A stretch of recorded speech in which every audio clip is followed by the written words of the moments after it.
Welcome to another episode of Redacted. Today is Wednesday, February 10th, 2015 plus 1. How are you guys doing? What's going on? What's up, everybody? Hey, me. Hey, Twerk. Hey, Saurus. Hey. What's up? So, I want to show everybody something, and I know this is going to upset Twerk a little bit, but you should also be excited. I saw them earlier. Yeah, you saw them earlier, right?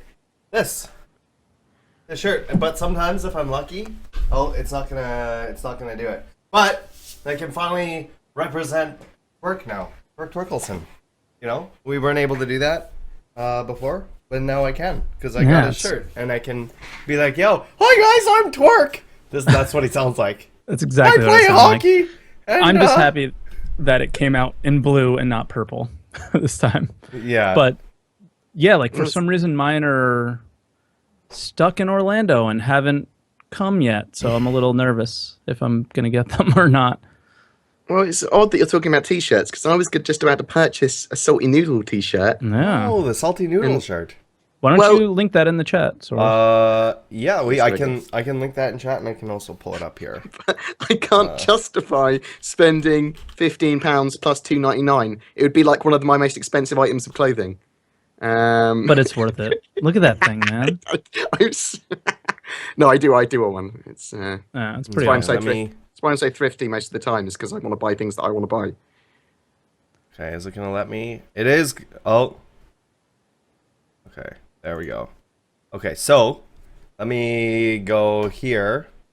Actually, here, let me give you guys the link in chat. Your chat. No, I'll put it in Twerk's chat. There it is there. And yeah, I guess I'll show you guys. It's pretty cool. Pretty cool.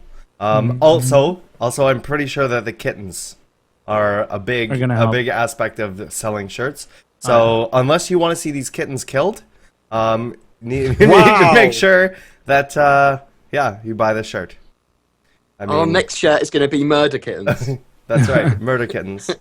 But it also comes in women's too, which is pretty cool. And in beige and brown and gray and blue and blue. Sometimes I feel like I want to wear women's clothing, so maybe I'll do that with this. Sometimes I feel like I want to wear women's clothing. Look how snugly that fits. Oh man, look how. To give you an idea, the one I'm wearing is from the same brand. This is a medium for those of you that are around 6 feet tall and my build. I know I'm not. I know I'm not. That's not me. But yeah, so really cool stuff. First off, I want to let everybody know that we do have a giveaway happening. Starter package giveaway. We do have a starter package, which I need to message out here. So exclamation point starter. Make sure you're following both my channel and Twerk's channel, as well as BoredGamer's YouTube and the Redacted YouTube. And I won't check. I won't check if you follow mine. I'm just hoping that you will. Yeah. Come on. Do this guy a favour. Follow the YouTubes, dude. Do him a solid. Do me a solid. Come on. Plus, he's got really good stuff on there. Yeah. he's got you really don't have to follow any Star System news because he gives it to you all. What have I got on there? He's got great tutorial videos. Oh. He's got great weekly news segments. His head is getting bigger. I don't know anything else. That's all I got. So another one, mate. That's all I got. It's all lies anyway. Yeah. It's all hogwash. We had a big discussion of whether Star System is a scam or not today on the stream. That was fun. How'd that go? Pretty well. Yeah. Like, I don't know. So we had the discussion of, like, is it too big to fail at this point? And I said, I don't think so. You know, you never know. I mean, I do. I mean, people are talking about, oh, it could fail and stuff. Well, I mean, there's always a fractional possibility that I might turn into a beautiful woman at any point. I mean, there's a fractional possibility, but a possibility. Not do that? That would be great. It just doesn't work for the format on the podcast. I don't know. Do you remember the last time he wore a wig? He was pretty hot. Yeah, but I mean, at the same time, there's a fractional possibility I might turn into an elephant. I mean, it's infinitesimally small, but yeah, with Star Citizen, it's not too big to fail. But I mean, it's quite planned out and quite a solid business plan that's performing and giving results. So, yeah. Yeah, and that's pretty much the discussion we had, you know. Yeah. But I heard there was some DayZ comparisons. yeah, well, in a good way. Like, I said, hey, Star Citizen's pretty buggy, like, and I kind of mentioned DayZ, and everyone was like, hell no, DayZ is way buggier than Star Citizen, and like, that's one, probably pretty good for Star Citizen, and two, really fucking bad for DayZ. So yeah, like that was some of the discussion that we had. As much as I don't like people's argument for anything that's wrong with Star Citizen, that they just reply with "it's an alpha." Bugs That annoys me. With bugs, it's an alpha. That's fine. That's what we're there to iron those bugs out and help with those bugs. With balance and odd things and mechanics that don't work or are done incorrectly or not as we'd like, that is very much sort of like you can't use it. It's an alpha for defense of that. It's like, yes, it is an alpha, and that's why we're changing it. That's why we need to make ourselves heard for certain things we don't like. Mm-hmm. Right. Sorry, I was just reading through loads of comments today about people going, "Oh, it's an alpha." Well, yes, that is an argument for bugs, but not for an argument for change. Yeah. Right. Yeah. Before we go any further, I want to make sure that everybody is aware that if you type in !question in chat, you can ask us questions about the game, about our channels, about if we do tutorials on how to shave our heads. I also, I'm quite good with the meaning of life, and getting a girlfriend. If you want some agony uncle advice, boom. That's what we should do. Every week we should do agony uncle stuff. Just one question. Be like, Must be an English thing. Yeah, it's sort of like someone has a problem, like IRL problem. Like Ask Annie. Oh, Saurus, twerk, a monkey. Oh, I've got a problem. I think girls don't like me because of the way I smell. What should I do? Take a shower. We're so good at this. Have a shower. We're so good at this. You just need to get MLG at Star Citizen and show her your skills. Yeah. Boom. No. Win. I will not get a girlfriend then. Yeah, just get better. Anyways, if you guys have any questions for us, !question in chat. Remember, there's a starter package giveaway, !starter. I think that's it for that stuff. Why don't we go into what you've been up to this week, Rick? Or should I say, Trixie? Yeah, one of the big things that I did this week was finally finish the Trixie 17 highlight video and post it on YouTube. You just need to fast forward here. Oh, look at this guy. Oh, it's terrible. I'll post a link in the chat for you guys as well. It's fucking awful. I had, there was a couple moments where I laughed a bit at myself. It was pretty fun. But there's a lot of moments where our chat laughed a lot. If you look at some of the comments on the video, some people from work happened to subscribe to my YouTube channel. Wow. And they saw it. They saw it. So it's leaked into real life. It's out. And I haven't been to work since they saw it. So a lot of people will take the piss or whatever because they're jealous of the fact you've got the balls to do stuff like that. Like, yeah, I don't give a shit what anybody thinks. Well, exactly. You went out there, it's funny, you had a great laugh, and you occasionally mention it and still do Trixie stuff now. You made it part of yourself. Yeah, it's funny, it's great, it's hilarious. You make people laugh. I'm going to have to take a beating at work tomorrow, though. The prettiest little ballerina. I paused it right here for you. Is it when I'm striking a pose? Oh, it's a pose. Oh, yeah. It's beautiful. Beautiful pose. Oh, man. Female poker dealers do get bigger tips, so yeah, I should probably cosplay at work more often. God. If only had boobs. And then that hang on. And then that outfit, hang on there. I'm trying to find a good. You're a hot mess, Twerk. You're a hot mess, buddy. Oh god, and then you're like, listen, somebody did this Photoshop of me. Gotta recreate it in real life. Yeah, that's what I attempted to do, was recreate that exact Photoshop in real life. That's why I went with like the elf costume and everything. It was, oh my fucking god. It was just what you were saying about Twerk being a sexy elf so long before this happened. And then there you go, right there. Right there. That is the picture that needs to haunt you for the rest of your life. This is what happens when you make bets against me and you still need to sing. So, quite genuinely, I saw one of my exes like a few weeks ago, and she was wearing a very similar outfit. What? Wow. I'll try and find a picture later. It cut off when I was saying that, but I said I have to wear these shorts because otherwise you'll see my nuts. Oh, I'm kind of glad that it did cut off. Yeah, well, I mean, I had to make sure you guys thought I was a girl. Oh, and then he's taking selfies. Oh yeah. Oh God. Oh yeah. And there's the emote, guys. There's the Trixie emote on Twitch's channel. To work, I think if you femmed up for like a CitizenCon, I think people would hit on you. Oh my God! I know for a fact. Happen. I know for a fact he would get groped. I already That's got from you. groped. That's from you, Just Soros. like a guy at fucking myself. Imagine if I was just like Oh, that. that's so good. They'd rip my clothes off. Oh my God! Oh man. I'm definitely better looking than some girl streamers on Twitch, though. Not gonna lie. That was I think I crushed some girls' hopes and dreams. You're a with beautiful, that. you're a beautiful man and a woman. Yeah. You're I'm just all around beautiful. Sorry, guys. Yeah, it's okay. I just can't help it. And BoredGamer, what have you been up to, man?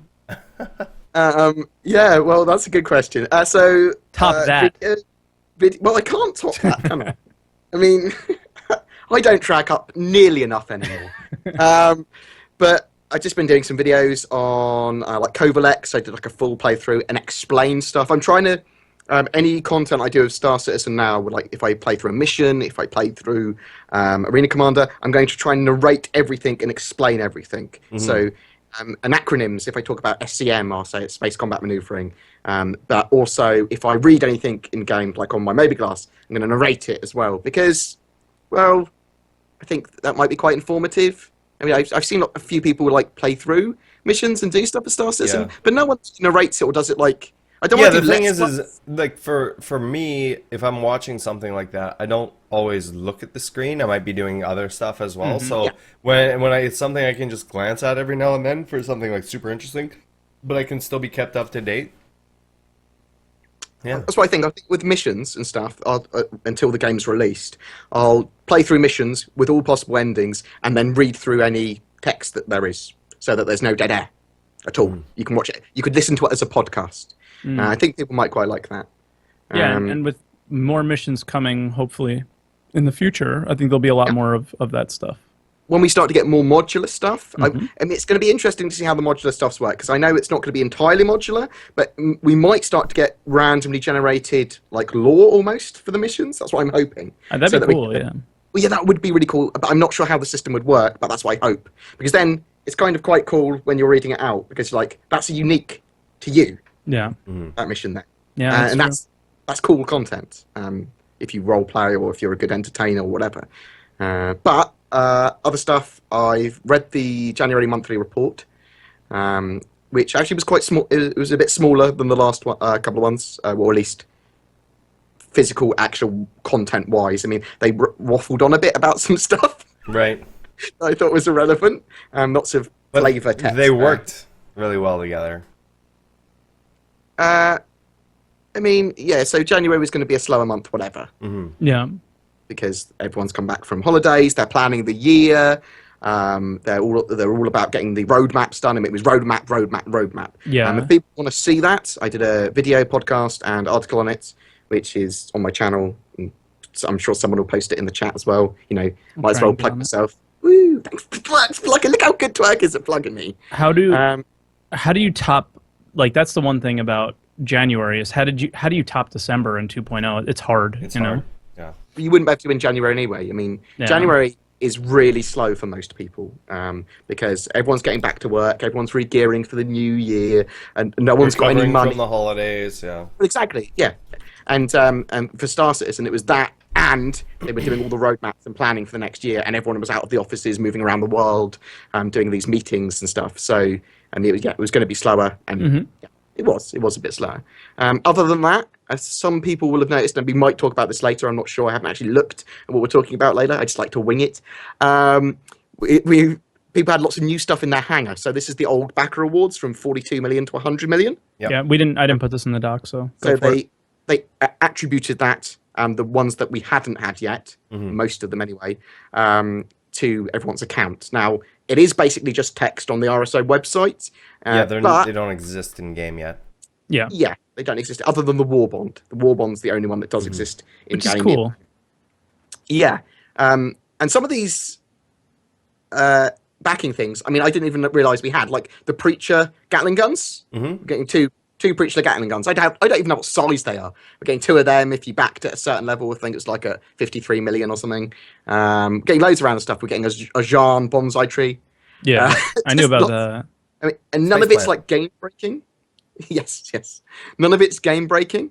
And most of it, or all of it, will probably be obtainable in the universe. I'm But surprised it's nice. you didn't mention the most important one, the BB-12, the jetpack. So that's just an EVA pack, isn't it? That's just a better EVA suit. Yeah. The most important things for me were the Explorer Mobiglass, because from a content point of view, that's got loads of stuff that I can immediately can load up Star Citizen and then just read that as a video. Yeah. So boom. And also the map room. So they had the old style star map they were talking about ages ago, which looked crap. But it was a giant room, and then they talked about having this map room like in your hangar, or having it so you can invite friends to it, so you can actually show all of the data in like a 3D hologram. So I'm hoping that that's cool, because that would be cool for content as well. That was one of the other, not too early on backer awards. I can't remember where it is on the list. I don't know if I got that one, so it might be fairly early. I'll have a look in a minute, and I'll randomly go. And I was around 30 amount. million. No, it'll have to be after 42. Oh, okay. Everything was after 42 that they put in? Yes, that they put in. It was All right, 42 cool. million. But yeah, if you want to see that again, check out some awesome videos. Boom! Yeah. Awesome. So what about you, Source? For me, it's mostly been a lot of just changing things up, right? Doing a lot of Vandal runs, trying to move that stupid chair, which teleports you every time you touch it. I managed to get it all the way to Korea once. But then once it's on the pad and I went to move it, guess what happened? Woo! Oh, you teleported. Yeah. Well, it didn't teleport. It just pushes you. It's like it's got reverse thrusters on it. But something that was really cool is I did manage to do a Benny's run. I've done this a few times now in an Avenger. So I get the Benny's and Avenger Stalker, and then I take it to Korea. And we take it to the very top floor. So it finally got a highlight of that. We did this actually last night again. Let's see if I can getting over these little bumps is kind of, there we go. See, you gotta sort of run and then tip it over. It's kind of Cargo 2.0, mate. This is what's going on here. This is Cargo 2.0 right here. And then there was a set of steps I had to put it up, which there's like 3 or 4 steps here. And then once we got it up the stairs, well, that's me working, getting up there. Somebody else showed up. Luckily, they didn't kill me. I waved to, it was Groot. And yeah, Little do you guys know, Source runs a moving company. Yeah, I run a moving company. So I got the big bennies up to the very top. And then just after I got it there, Star Citizen crashed. Perfect. So you broke the game. Yeah, the timing was really good for that. Also, as a lot of you guys know, and we've already shown it, we put the Salty Noodles shirt up. So that's now available for everybody. I know a lot of people were really excited for that. So we got that. I had to make some alterations to it, but it's good. It's good. Yeah, Came out damn well. Teespring and their 10 colors, right? Damn you! I know my neck shirt also is struggling with the 10 colors as well. Yeah. And yeah, that's pretty much all I've been up to since we've gotten back, right? Like my office is a lot bigger now. I have another desk. I have my other computer set up here. And by the second half of this month, I should have a whole other station here. And hopefully start to get some streamers in. Nice. Learn them some Star Citizen. And do some fun stuff there. So not a whole lot, but yeah, some new stuff, which is pretty cool. Always good. Yeah. But also the website is still down. We are moving that over. That is almost complete. For those of you who don't know, we're moving our website from the shitty servers they were on. They were terrible. That I guess we still have paid for like another 8 months or something. And we're moving over to Google Compute Engine, which is the same servers that coincidentally Star Citizen uses for their game servers. We use the same. Oh my god. Yeah, we're using the same thing as them. So that's pretty cool. So once that's all up there, we also have a couple other websites that we can start to work on once that's all moved over. Yep. That I think a lot of people are going to be pretty excited about. Yes, lots of hopefully news and educational information coming up there. That's right. So we're pretty pumped about that. But yeah, I guess we'll jump into the news first, and then we have an exclusive interview for you guys. When Twerk and myself were down in Austin, Texas. With Clifford. Yep. And, Crush Boss was there, Squirrel was helping out, Proxys was helping out. It was the 5 of us, right? Yeah. So it was me, you, Clifford, and then we had...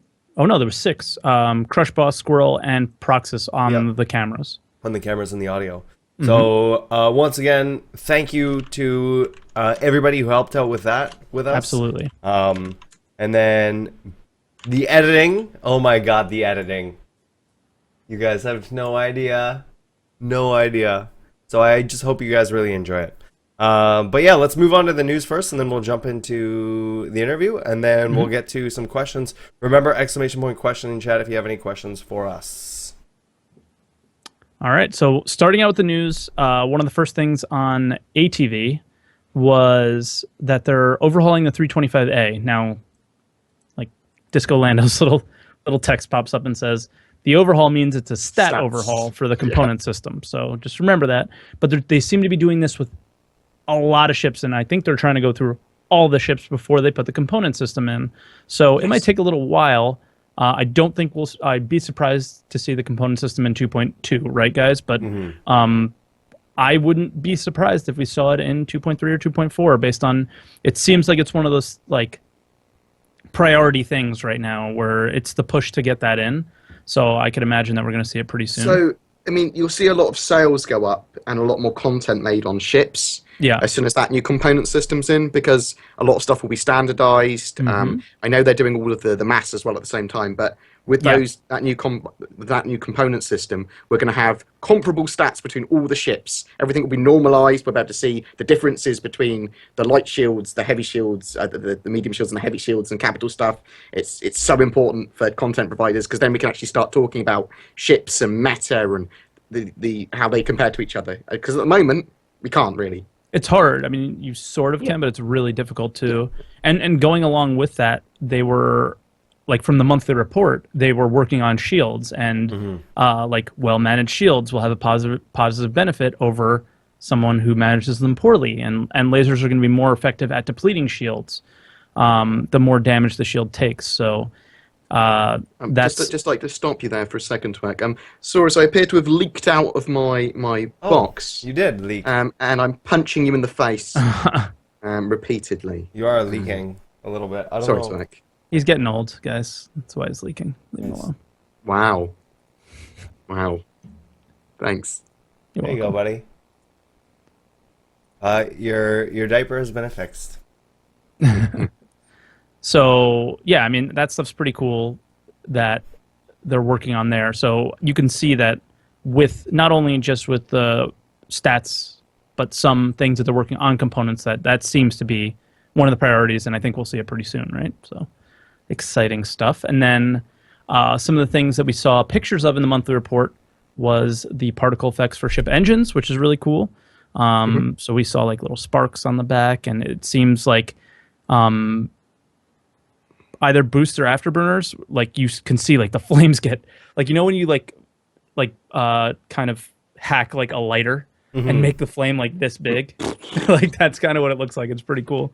So that's awesome. So it'll be nice to, because it's at the moment when you're dogfighting somebody, especially in the baby PU, Yep. it's hard to tell when people go to like cruise or when people boost, and to have that visual cue that they're doing it will enable you to chase them quicker, right? So I think that's really important. It should be really, really, really awesome. And then something that I'm starting to get really excited about is Levski and Nyx. So it really seems like they're on their like final stuff. So we heard Ross. Oh my god, I can't believe Jake Ross. Sorry, my memory is so fucking bad. So we heard him on ATV talk about Dave Haddock walking through the landing zone because he is the fiction guy. So he's walking through and making sure everything fits with the lore. You know, hey, change this, change that. That really feels like a final step before they're ready to push it out to us, right? And then from the monthly report, they shared, you know, what the shops are going to be. So Cordries, Concentrious Objects, Cafe Mustaine, the medical unit. So those are the special shops from there. So I think that's actually some really cool stuff because it really feels close now. And then they were on their final lighting passes for it. So it really, really feels close. Like, I know when we saw some of the stuff, it felt close before, but now it's like, I feel like it doesn't have to be finished though. So I'm going to use it's an alpha. It's an alpha. They don't need to finish it. Look at they just need it to be Hangar 18. Exactly. It's not done. Yeah, exactly. They can release it in a state that is not entirely finished, as long as we can start reporting on it. So it can be to do with this pacing and spacing of the shops, exactly how the NPCs work. It could be loads of different things. I mean, we might even get it in some form of landing zone that we can actually land in. How amazing would that be if they that did would that be at the same time? incredible. Yeah, that's my hope. But I don't think so, but yeah, it'd be really cool if it was. And they're still pushing with animations on these NPCs. Now, I mean, I think all of us would have expected to see AI and them kind of living and breathing in Area 18 before we got Nyx. Maybe with the Nyx drop, we'll see AI come into both those landing zones. I don't know. But it seems like they're really, really pushing on getting these AI animations done for all the different shops and just everybody that's going to be walking around. So it just looks like another one of those things that's really, really on their priority list and super exciting to see. So I think it's quite a complex task to get all the AI working, breathing, doing their own thing. I mean, I think that they went, well, we don't need to put it in yet. So they've probably been working on it for quite a while to get it right. I would think so, yeah. I would think so. And if they implement it and it's crap, people will be annoyed. It's one of the things I'll be annoyed. It's one of the things that will genuinely annoy me, rather than I'll be like, well, that's okay. They can polish that, or we can give feedback on that. If the AI, me. Oh, it would. If the AI, if the walking around AI NPCs are crap, like totally crap, like bumping into walls, falling over, just doing stupid stuff, I'd be like, well, they're just drunk. There's a bar at every landing zone. Saying that, I'd love to see drunk ones. That would be amazing. I'm sure they already have that. Have some drinks and then get drunk. If you can get NPCs drunk, oh my god! Everyone gets a drink at the bar. Everyone is getting drunk. That sounds like that just popped an idea in my head. Like, what if you go to like a bar and you say drinks for everybody? And like that's an option, and all the NPCs get super excited, walk up to the bar, everybody starts drinking, and you just have like this AI party. And then you escape drunk, and then you murder them all. The bounty hunters after you do that 3 times, then run out the door. Yeah, rid of the bar. Yes, get away. So Brian Chambers also mentioned a concept for a special gun and special ammo. Now, personally, I wonder if he was talking about the Scourge and didn't know that we've seen it, but probably not. So there's like some special gun that we don't know about and special ammo. Well, we know special ammos. The ammo's for something else. Yeah, the ammo's not for that gun. Well, we know that there's special ammo for the glaive and the scythe guns. So what that is that's actually supposed to be a plasma that sticks to a hull and burns a hole through the hull. I love that idea. I love the idea. That's what those size 5 guns. That's what those size 5 weapons are supposed to be. That's what they are in the lore, anyways. Obviously, they're not that now. They just do damage. But if that could be something that is what that is, or something love that similar to idea. that. I think it might be something completely different. Like, Well, I'm Who knows? thinking maybe the Preacher or the Preacher ammo. maybe. It's special gun, special ammo. Preacher's supposed to have interchangeable, changeable ammo types. Oh, so that's what the Preacher is. I remember that weapon now. So yeah, you can have all different types of ammo types in it, and you can switch between them and stuff. Maybe that's that. Could Um, be. Who knows? I but- don't. Brian Chambers does. yeah, he does, but he's not telling anybody. Jerk. So, going along with that, because I thought maybe he was talking about the Apocalypse Arms Scourge, which we saw. We showed a little bit of last week. They've put some sub vault images in there. So, source, I don't know, but I gave you the link there. And the images, like, this gun's coming along pretty nicely. Like, we saw the kind of very starting version of it, and I know that all three of us were super pumped about that because the gameplay is going to change so much with a weapon like this. I've wanted for so long to be able to open my my cargo bay up, and just to shoot out at ships with grenades, grenade launchers, rocket launchers, rail guns. Yes, and like for me, I just want to come out of, because there's always that friggin' jerk that flies around Korea and blows up all the ships on the landing pad. I just want to pop out of Korea and just be like, poof, and blow them away with my huge railgun and say, "Take that, buddy." And that's it. That's all I'm going to say. I'm just going to say, "Take that, buddy." Or your microphone at the same time. Yeah, I did. I hit it pretty Damn, good. he punches it FPS hard. view test. You have this giant railgun coming out of the right side of you, Yes. right here, which is pretty cool. God, I can't wait. And also notice he has that very Dead Space looking helmet. Yeah.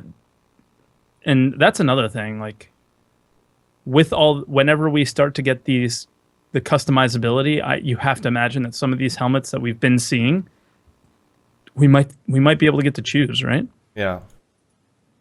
Well, that's what they want. They want us to be able to mix and match different armor types and different things like that. Yeah. So, moving on, going along with what might be coming into the next releases as well, is they've been talking a lot about physicalized EVA, and it's getting some polish. So I expect to see this in 2.2, but who knows? make fun of the things that I put in the doc. Make fun of me some more. Bring Who it. knows? You've got a beautiful voice to work. Thanks. So, I don't know. Like I said, I expect to see this in 2.2. They've been talking a lot about it. We had it in 2.1, and then in the PTU, and they pulled it out. So I'm sure they kind of just brushed it up, made it nice in how they like it, and going along with just how the EVA is going to feel. Not only that, but like bumping into things is going to create some ragdoll animations, I believe. So yeah. Yeah, it's a mixture of ragdoll, skeleton, and animations all overlaid on top of each other. Yeah, which should be really awesome. And obviously a mini flight system model. Mm-hmm. I'm like, really... You're going to have IFCS on your suit basically now. Is what's going to come in with that, which is pretty cool. I really like that because the more they standardize the way they do physics and their physics and stuff, the more it works in my brain, and the more I can talk about it as a subject, content-wise. So for me, that's really important for them to get down. Absolutely. And it looks cool as well. Yeah, well, just not being around your feet and being around your center of mass and that always changing just makes sense.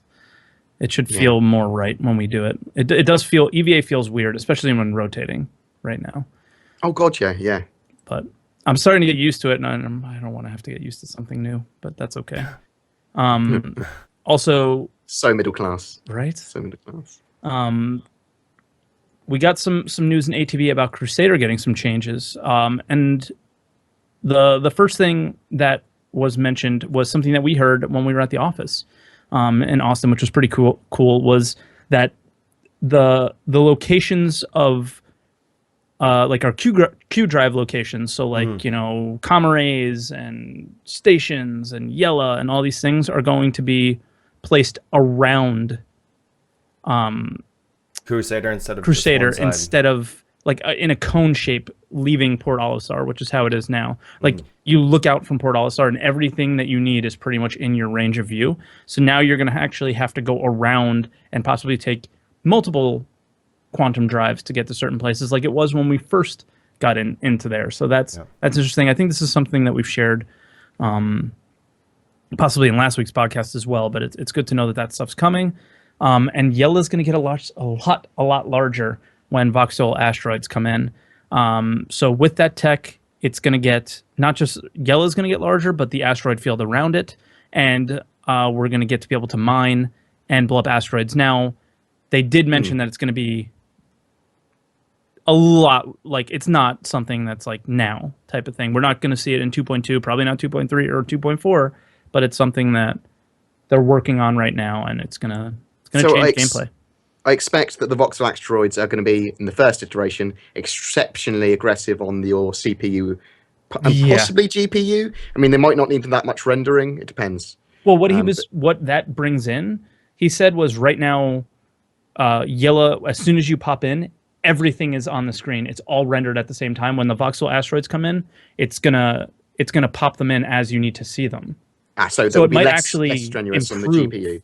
But CPU is still going to be. CPU is probably going to have quite a lot more strain on it. Because it needs to calculate where everything is. Yeah, perhaps. But what I'm really excited about is using voxel asteroids in dogfights. So, because you're going to be blowing bits of them off to hit people and to shield yourself and to get away. You can use your missiles instead of shooting them at a target because it was never going to bloody hit in a dogfight at the moment. You shoot them at an asteroid to set the asteroid off in a different course and then use it as cover or to kill them. I love that kind of emergent gameplay. Mm-hmm. And with how big it's going to get, it was kind of funny. He had talked about, the asteroid field's going to get so big that no one's going to try and fly around it anymore. Because right now you can fly around it in like a couple minutes. Mm-hmm. And challenge accepted, buddy. But the asteroid field will be all the way around Crusader, right? How long does it take to fly around Yella? He said like maybe 5 or 10 minutes. It takes about 10 minutes, 15 minutes, how it is now. But if it was to go all the way around Crusader, it's not happening. Oh. No, I think it's currently just around Yella. Okay, if they do it all the way around Crusader, the reason I say it's not happening is because even now, to fly in between OLSR, hours, it's days. Yeah. In between to OLSR to one of the comm relays is literally days. Yeah. People will do that. I mean, I'll have a week's full of content of me just flying in a straight line. How'd you like that, YouTube? You technically could just do like 6 hours and loop it, and nobody would notice. Not even. You could do 10 minutes and loop it, and nobody would notice. The space, it's pretty empty, right? So it is pretty empty. The next thing that we're going to talk about here is the 10 for the chairman, and they hyped it up, and I personally think it lived up to the hype with Sean Tracy and I'm so bad with names. I always forget them. The other guy was a badass. I'll tell you who it was momentarily. Yeah. While we're getting that, they started talking about Steve Alien Bender. Armor. Steve Bender, yeah. That guy's crazy. It's pretty awesome. There has never been so much cursing on a Star Citizen video. They might not have been cursing. So they might have just been saying stuff they're not allowed to tell us. Oh no, they were definitely cursing. Oh, they were definitely they were definitely. It was amazing. It was probably one of my favorite ever. I really like where they're going with some of that stuff because like for so long it was very like structured, like okay, let's answer this question, and you're seeing a lot more as they put stuff out of the developers' personalities and stuff, and they're letting it go, where I think before they might have cut all that stuff out and now they're actually putting it in, and it's nice. It's nice to see. No, I think that interview was particularly mad. Oh my god, it was ridiculous. In a beautiful way. I mean, he starts off falling off a chair. Yeah. It's like collapses, and then getting called the everlasting midget, and their kind of rapport was insane. What was the other guy? The Asian gentleman, Jeremiah Lee. The one with him in it. Mm-hmm. That was they're my two favorites now. Yeah, because they don't care. They're very comfortable on camera and they don't care. Yeah. So they're just themselves. It's nice. There wasn't that much information imparted during this whole episode, by the way. I mean, I found about 2 paragraphs of information. The rest of it is just them chatting, which is lovely. Yeah. Like the first question was, okay, so there's, I kill a Vandal. Am I going to be able to take his armor and say, I'm gonna put this helmet on, and they're pretty much like, no, because Yeah. the Vandal are twice your friggin' size. So no, Right. but you might be able to have armor inspired by Vandal armor, or armor inspired by Xian Tech or Banu or whoever. So yes and no, and I'm sure there's some of that stuff in already, or in concept, or being thought of, or in some sort of lore. And one of the questions that going along with that was, are we going to be able to customize our height? And disappointingly, they seem to kind of say, not really. Well, I don't think that's disappointing. I don't think it's disappointing either, but it Because- makes a lot of It's disappointing. sense because the animations for everything change when you're. I would literally try and be Warwick Davis. I would be the smallest person I literally could be, that I could think of. Because your hitbox will be smaller, and then you'll be able to avoid getting shot. I mean, and a lot of people will do that. A lot of people will try and min-max anything they can. But So anyone they'll that met me at PAX South knows that I'm shorter than everybody. That breaks my immersion. But you just try to be as thin and short as possible to avoid getting shot. Yeah. That's a good point. Yeah, like when people played Halo, they played the aliens. I remember like in Halo 2, they played It's- whatever yeah. the aliens' name were. I can't even remember. Or World of But Warcraft when they play the goblins or the gnomes. like their head, their head was down farther, so it was harder to hit their head. You know, so like things like that. in not Rust, in Arc, for example, there's two strategies because you can customize your weight, size, and height. You can either go for really tall and really thin, so that you can see further and higher, so you can see more danger, or you go for the shortest person you can in the world, so no one else can see you. That's the idea. So yeah, I like the fact. I think it was 183 centimeters. They said that all characters are planning to be, and I think that's reasonable. I mean, Yeah. there'll be lots of other ways to customize your character. I know, And the they- height would have been nice. Well, they talked about maybe build or weight that they might be able to customize to some degree. Yeah, I don't think they're quite there yet. It seems like a lot of the things were like in his head instead of actually in. Yeah. But I think one of the coolest things about the customization is we're going to be able to, I guess, kind of customize our personalities with animations, which is a lot of stuff that they've actually been talking about with the animations with the NPCs, is that they would have a personality. So you're going to be able to kind of assign a personality to yourself. And the example that they gave was like macho. So you'll stand like a fucking bro or something like that, you know? And then... Well, I hope what they do is they have like 30 different emote examples for each thing. So you go, when you're angry or in a rush or emergency or casual or whatever, they just go through a load of different scenarios, and then you can select one of the several different emotes for each to build your personality. That's what I'm hoping they do. Because I'm assuming they'll probably go down that route eventually. Yeah. That's my feeling.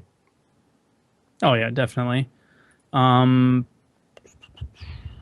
So going along with emotes, one of the other questions that they asked was, okay, so with the animations that they're putting in for, let's say, the bartender, are they going to put those things in as emotes? And they said it wouldn't be so hard, and it seemed kind of like that they were thinking like maybe that's a good idea, and you will actually be able to role play as like a bartender or a air traffic controller guy, like, you know, land here and things like that. So that seemed pretty cool. That was one of their mad rants, though. That was like, Yeah. you could just role play, bringing ships in to dock. Yeah. It's like, okay, yeah, why not? Yeah, so I thought that stuff was pretty cool because they really want to have that kind of those role play aspects, right? People Which can is- go in on the platform and just pretend to be an air traffic that's right. controller and First day, 100 guys in one instance, just flagging down staff areas. Yeah, come here, mate. No, here. Whee! yeah. Oh dear. Yeah, so I don't know, it's pretty cool. But going along even more with that was the ship enter and exit animations. We've heard about this a bunch. There's 3 different types. They're going to speed up the current one that we have, which is awesome. And they're going to have like, you know, fast and faster enter and exits for the level of rush that you're in, I guess. So if you're under fire and all that stuff. So we've heard that a lot. Injuries, they're pretty. That stuff seems to be in the way that they were explaining it. So depending on what type of part of your body is damaged, everything will change. So you'll either walk slower, or you might not be able to carry your gun. And then he went on another rant about single-handed reloads from one of those guys. So maybe something like that'll be in, which is pretty cool. One of the guys apparently in the mocap shoot was just fiddling around with a pistol and just when he was bored, reloading it single-handed. Mm-hmm. And he went, "We need to capture that." Yeah. When he was doing it, and he was like, "Okay, stop everything." Yeah. So that was pretty neat. And then hopefully we see some of that stuff pretty soon, I would think. Moving along, somebody asked something about melee combat, which I know you and I have been wanting for a while, Bored.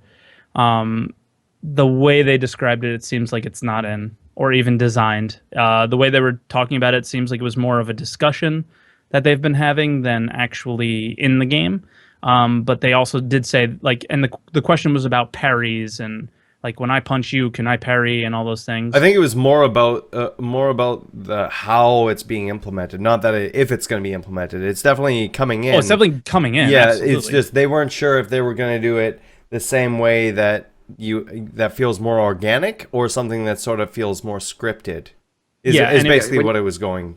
When you're behind someone, do you just insta-kill them with a knife because you've gone stab in the back and they're undefended? Or is it going to be a thrust, like, that you don't have control of and it deals damage based where you hit them? Right. And they didn't sound too 100% on anything. Yeah. The only thing that they were 100% on is that they want it to be more fluid and have more freedom than those. Yes. Like, I guess like a Battlefield where you just press a button. And I mean, there are counters in Battlefield. They were talking a lot about getting tips from professionals on military combat techniques, though. So actual fighting styles and stuff. Yeah, so I think it's a really hard thing to do, hand-to-hand combat in effectively a first-person shooter game. To do it well, it is hard. Yeah, it's going to be really hard. Yeah, and they're almost on virgin territory with it because it's not going to be like people running around with lightsabers and like giant melee weapons. I don't expect anyway. Yeah. So it needs to be appropriate for that because it is a lot easier to kill someone with a gun. It should be. Someone's running at you with a knife, you can shoot them with a gun. Gun wins. But you want to use like those melee weapons for stealth mostly, or because you're reloading or whatever. And that needs to feel visceral and real, and also you're rewarded for doing it and doing it right. So yeah, I don't know. If you're just swiping around, you're like, "Oh, I killed him." That would be lame. But if you're walking up behind someone and just press F and they're insta-killed, that might feel lame, especially for the person being insta-killed. Which, when we did have some melee combat, that's kind of what it was. It was fun, though. Dead! And you just kind of watch them fall. But I still want that melee combat now. Like, even the crappy melee combat we had. I'm kind of sad that they took it out, but yeah. Yeah. So I guess a good transition from melee combat is like grabby hands, right? So they're still working on that. This is all stuff from RTV where they talked about there are concept ships in the works that we're not aware of yet, which are pretty cool. The new Drake Interceptor is being pushed as the Monarch by the writers. I was previously considered that Buccaneer that they talked about a little bit. With that, the naming convention, a lot of people are like, "Oh, why are they naming it after a butterfly?" We have the Drake Caterpillar. Yeah. Oh, that's there you go. Why? And maybe we may see some integration in between the two. Maybe we won't, but I would assume Drake seems like the type of company that would be sharing. Yeah. Lots of parts. Sharing is caring. It is. And Drake's a caring company. That Caterpillar, I really think, is going to be the center of fleets for pirate fleets. I do think lots of ships are going to be able to dock with it and like fly together. And I think they briefly talked about it as the Buccaneer. They said, "Oh, maybe we'll have lots of them being able to connect to like a Cutlass or Caterpillar." No, they showed constellations. When they were showing the gray box with Randy Vasquez, they showed 4 constellations attached to a Caterpillar. Yeah. Yeah. Yeah, it's like there's the central dock to it. Yeah. Yep. I love the idea of flotillas. I love the idea of flotillas and space bases. That seems really awesome. Yeah. You make your own little space station, which would be cool. Obviously, we've been hearing about the Starfarer left and right. Don't know when we're going to see it. We keep hearing soon. I want it. I want it so bad. That was a ship. Before I heard about the Orion, that was a ship I wanted so bad. So just give it. Give, Give please. it now. Please. And then we're going to hear more progress being shared about the Caterpillar in the next couple weeks.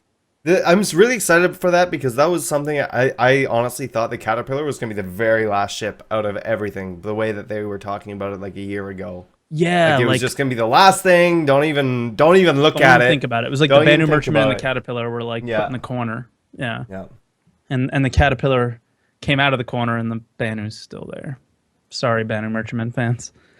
But and then the Herald's another one that's currently in a low priority state, which is really sad because they were showing it when they were kind of showing the component system. They were showing the Herald, right? So like I think a lot of us thought we were going to see that like really friggin' soon. Yeah, because they were showing the interior and yeah. So I mean that's something I think a lot of us are pretty sad about. But at the same time, like I think when they put the Herald out, I think they really want to have it come with maybe info running, maybe some more of that kind of hacking type gameplay. So it makes sense that maybe I know they don't hold assets back, but yeah, maybe that's not actually holding an asset back because the ship isn't done if the gameplay isn't with it, if that makes sense. So I don't know, but that makes me sad because I think we were all excited for the Herald. Other than that, the monthly report I kind of took a few things from because it was really long, and we have something like we said, one of the interviews from Austin, so we wanted to kind of cut the news as short as possible. They've been converting ammo and projectiles to their new management system, which is pretty cool. They're working on a new interaction system and getting rid of that goddamn use thing, which is awesome. So my immersion will come back. So from like technical design aspects, we've talked about the 890 jump. They've kind of finished their technical documentation with that, which goes along with those stats reworks. What else? They're refactoring the mass of every shipping game, which Board mentioned earlier, which is pretty cool. And they're coming up with the metric systems to quantify shield performance, which we talked about a little bit as well, and how they respond to different weapon types. Code. So they've been working on that physicalized EVA. Some more work's being done with the procedural planet environments. Now, Brian Chambers was in my channel this morning. The guy, I don't know if you know him by name, but the guy that does the I didn't realize that was Brian Chambers in the channel. Verse. I know you were chatting to a CIG. Yeah. Yeah, he's the head guy that does all the updates he's from the lead. Frankfurt. He's the lead of Foundry 42. Yeah, in Germany. He's super friggin' cool. So he was there with Aaron, was watching, and he said that Aaron and Chris are out there, and obviously he said this on the channel, so it's not like, I can't say it or anything like that. Was that the stuff that they did? Like we saw the procedural planet stuff, and Chris was like so giddy about that before we were able to see it, and he said the stuff that they've been working on with it, Chris and Aaron, like it blew their mind. So I don't know when we're going to see that stuff, but I think it's going to blow our mind. Wow. Again. Wow, that's a pretty impressive. Yeah. So I just remember before we were able to see it, when Chris was kind of talking about what was coming with that, he always had this smile on his face, like he was so excited, and it got me excited, but I had no idea how awesome it was until we saw it, right? And if his mind's blown again, like Jesus Christ, I can't wait, So that's something that's super exciting, and I'm looking forward to that. They're doing a lot of AI stuff in Frankfurt, so they're first pass on the AI making use of cover, so AI in FPS combat, so AI behavior with that is coming. Which would be nice. Some AI we have AI ships now, but getting some AI NPC FPS players would be really nice as well. Yeah, like the kind of gameplay I'm thinking of is you entering security post Korea, but you're not supposed to be there. Yeah. Right. So you got to take some people out to get those guns. And then just more work, testing, automated testing setups for CryEngine, things like that. And then just level design for modular environments, power management systems, and things like that. Board, if you want to, and cargo prototypes and looting and all that stuff, which we talked about before. Board, if you want to post a link to the redacted.tv post, actually, I can do it. I have it here. So I will post that link in the chat for you guys right now, because that's where I'm getting all this information from, is from BoredGamer's post on the Redacted website about the monthly report. I'm just promoting you like a mother. It's like a mofo. Mm-hmm. So here's where that information came from, because I didn't do the work I was supposed to do today, so I had to cheat a little bit and use his.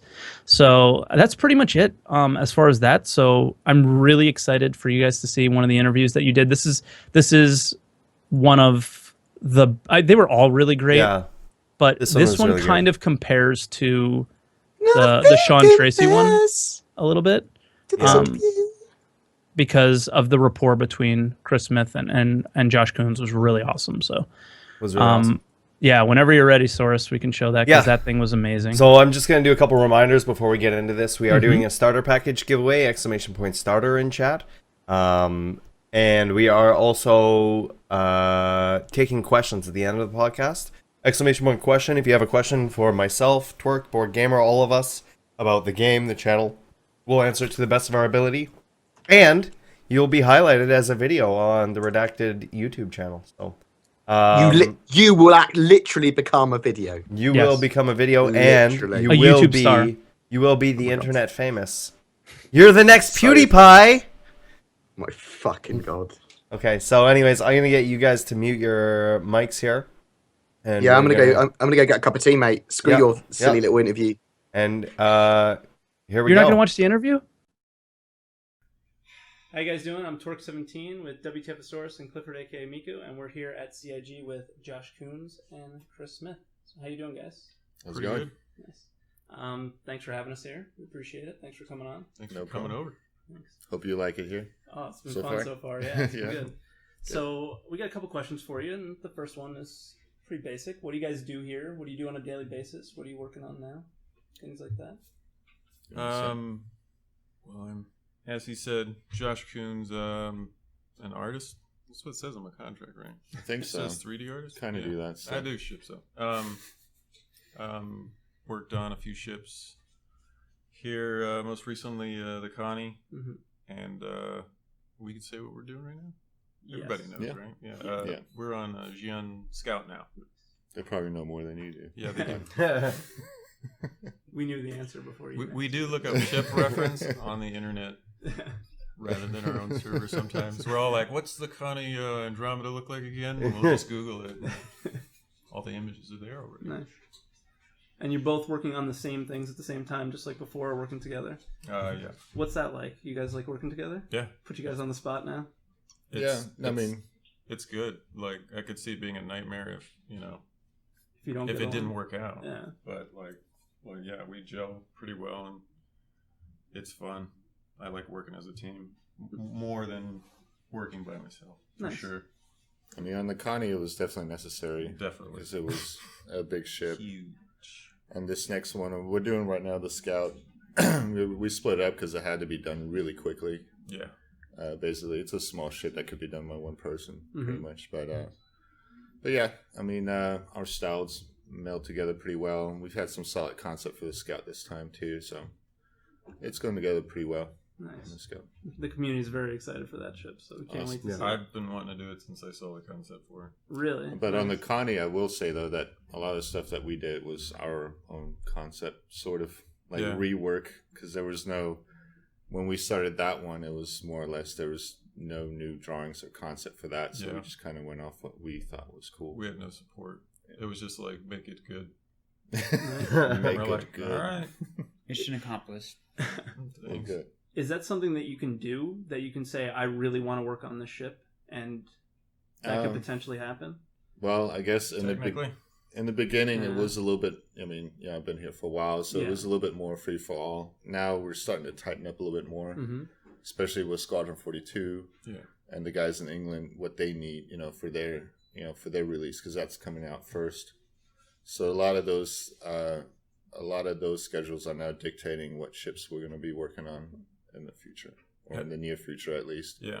Once the game is out, I would say maybe, once everything is, all the bases are sort of out, then I would say, maybe we'll have a little bit more freedom of like, hey, I would really like to, do this or that. I mean, for me personally, I'd like to go back to the 300 series, and kind of revamp that one again with our new techniques. Yeah, I kind of want to do the same thing with the Mustang too. Just polish it. Well, the Mustang needs some work, yeah. A cool new thing that they're doing, we are doing, at any other studio but this one, art consistency is like an issue. Like, you want all the art to look like it came from the same spot. So, we've got multiple studios, around the globe. So, splitting companies, giving a chunk of companies to one studio, to another, and to another. You mean ship companies? Mm-hmm. Yeah, ship companies. By doing so, like RSI, for instance, if me and Chris just do the RSI ships, and then over in a pocket somebody else is doing the Aegis ships, they'll be consistent with themselves, we'll be consistent with ourselves, they won't be consistent with others, but it'll look like two different companies made the ships, which is... It's something people avoid at normal studios that is like beneficial for us now. I was all like, that's great. It's an awesome idea. We totally sort of went the direction of splitting up the ship companies between, right now it's mainly UK and US, which, like Josh mentioned, it does, there's like a little bit of style difference, I would say, but it's sort of like, it gives a nice little like real world comparison of like, cars made from Japan, cars made from the US, cars made from Europe, that kind of thing. Same so you get mentality. same world, but still different fields, and overall though still using the same materials and everything that makes everything kind of tie together in the end. So do you have the creative freedom to adjust y'all's design items and the concepts of the ships? Do they give you, like Xi'an Scout, for example, they send you a design and y'all start working on it? Do you do cross feedback on that to maybe say, hey, when we're actually modeling it out, this works better, and put it back to concept and see? Okay, we have to. Sometimes the stuff we get that's in the concept, we're like, this will not work. And the concept, the reason why it's concepted out in the first place is it's faster to concept something in 2D than it is in 3D. So they do it really fast, and then sometimes not all things are even, the artist might not even be aware of like exact components, and it has to be here, and this has to be able to go past this, and this has to have this certain clearance. What he's mentioning is like a 2D paint over. So like a lot of our concepts are 3D models to begin with, but sometimes like the concept artists will do like a paint over to paint in the details and stuff. They'll start with a very basic model just to have the perspective, and then do a paint over. And what he's mentioning is like some of those paint overs sometimes they'll use like photo reference or something and just kind of slap things together to make it look cool. Yeah. And then once you put it in 3D, you're like, well, that's not really working there. That's flat, or that shape doesn't make sense. So you got to make sense of it, which is what you usually do as a 3D artist in almost any company. So you definitely get that kind of freedom. With the Connie, we had total freedom almost of doing what we wanted. So with the Scout, it's a little bit more tightened up from that initial concept. That makes us work faster. But yeah, it speeds us up for sure. Whenever all the questions are answered, and it's just spelled out, it's fun. It's fun to be able to execute a ship that way, and it's also fun to be like, dude, we need this to be up to par. I wouldn't say it's ever it depends on how much freedom you have, but I wouldn't say it's ever like totally nailed down, like don't deviate from this ever, know. So it's kind of like in the real world, kind of like Henry Ford when he first made his production. It was a standardized production, And I guess that's what they're trying to do, like with the Xi'an, put it in this box for now, because you want to get it out as quickly as possible. Yeah. And later down the road, maybe do some iterations. Yeah, I mean, basically what it comes down to is like there's some areas that are really tight in the concept and some parts that are loose ends, if you want to call them. There's just some things that the concept artist didn't get to, or some just open questions in some cases. Components, where they go. Sometimes that's not called out in the concept. So and that way things will always have to be adjusted. Also with the animation, sometimes the concept that's a big one. Concept hasn't figured out exactly. For the Giant Scout, it was definitely that thing folds up a little bit transformerish and stuff. So a lot of that stuff had to be. Once we modeled it out and did some test animations, a couple of tweaks came from that, and like my first test today after I get out of here is to fix a piece of the arm, because now that the animations are a little bit more finalized, there's a clipping problem, so now I got to adjust my shapes. But when something's concepted, usually the animation is not. Yeah, it hasn't even been attempted yet. So. I mean, the most important thing is just to get the feel, the overall, that you want the essence of, like, whatever the concept was or whatever the lore of the ship was. You kind of, that is, I think, the most important thing, rather than sticking to a concept like 100%. You can't like deviate from this gradient at all. It would literally be impossible. Well, yeah, it's impossible most of the literally time, be impossible. but. So yeah, I mean, we get a good amount of freedom, and sometimes it's tighter, sometimes it's not. It depends on the ship, I guess. Awesome. Yeah. What vehicles or ships are you guys most proud of working on? Yeah, Connie, man, it's the longest asset I've ever been on. Ever. Period. Like that was a monster. Like, now that we actually have a pipeline, we probably won't work on a ship that long again. I don't think because we learned so much. Yeah. I mean, yeah, the Connie was a good one. That was like a big interior, one of my sort of first to do. So yeah, I'm pretty proud of that. The Connie, the M50 was one of my one that I enjoyed sort of reworking. I didn't concept it from the ground up. There was other older concepts that I worked off of, but I kind of, I shaped it into where, to where it is now, and it came out pretty good. The 300i is always, that series and that thing. It was like my first ship that I did here a long time ago, so that's always sort of been my baby, I guess. Yeah, awesome. Yeah, the M50, love it. Yeah. I'm a racing fiend, so. Oh yeah. Yeah, getting me that, too. getting that M50 down to I think we're down to like 48 seconds. Around. Oh wow. Yeah. Gotta go a little bit faster though. I'll be happy. Yeah, gotta make some variants. Yeah. From those. For sure. So I got another one. What are some of the challenges that are different for working on 3D models here versus any of other jobs that you've had? Is it any different because of? Oh yeah, we get to show you guys. Yeah, because we have to see it. Is it? No, we get to show. Like that's what we get. Like it's a reward for me at least. Is like you guys get to see the model before the game comes out. Like at other studios, you get 3 years down the road, you can't show anybody anything. Mm-hmm. Here, we could show you as soon as we're done with an asset, and we get feedback instantly. Like that's the coolest thing. Like I love that. Yeah, I mean that is cool. I agree with that.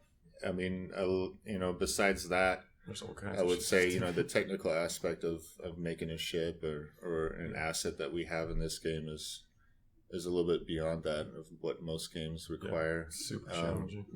The ships, especially with just all the components and everything that all the technical stuff that we put in there. It definitely makes the process of modeling. I mean, the pipeline is so long. It's pretty crazy. I mean, at some points you have to become some sort of spaceship engineer or something. Or have to put yourself in the shoes, even though I'm not even close to anything like that.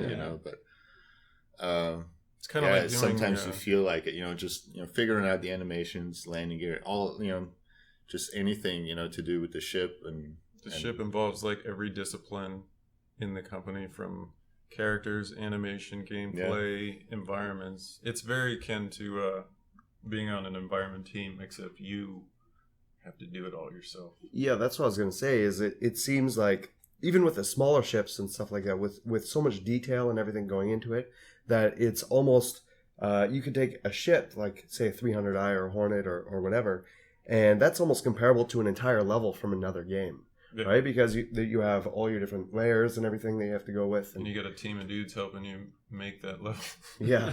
Usually it's always interior and exterior, right? So or even like a small multi-crew ship like the Connie, it's an environment too. A little environment, and with the exterior of the environment there, and then you have to make it fly, and then have the characters go with the ship and all that, and. Yeah. There's stuff in there happening, so it's like a little mini world in there going on. So it's definitely, that drives the modeling in a certain direction that definitely makes it a lot more complicated and technical, but on the other side a lot more rewarding. Once it all comes together and you see it and it works, and it is pretty cool. I think if this had been my first game industry job, my head would have melted already. But like Chris was really good at ease, and like if somebody's new, like I don't know, when I look back at it now, like you definitely had a process. You were like, you're gonna work on adding a little bit of detail to the interior of the Hornet. Can you do that for me?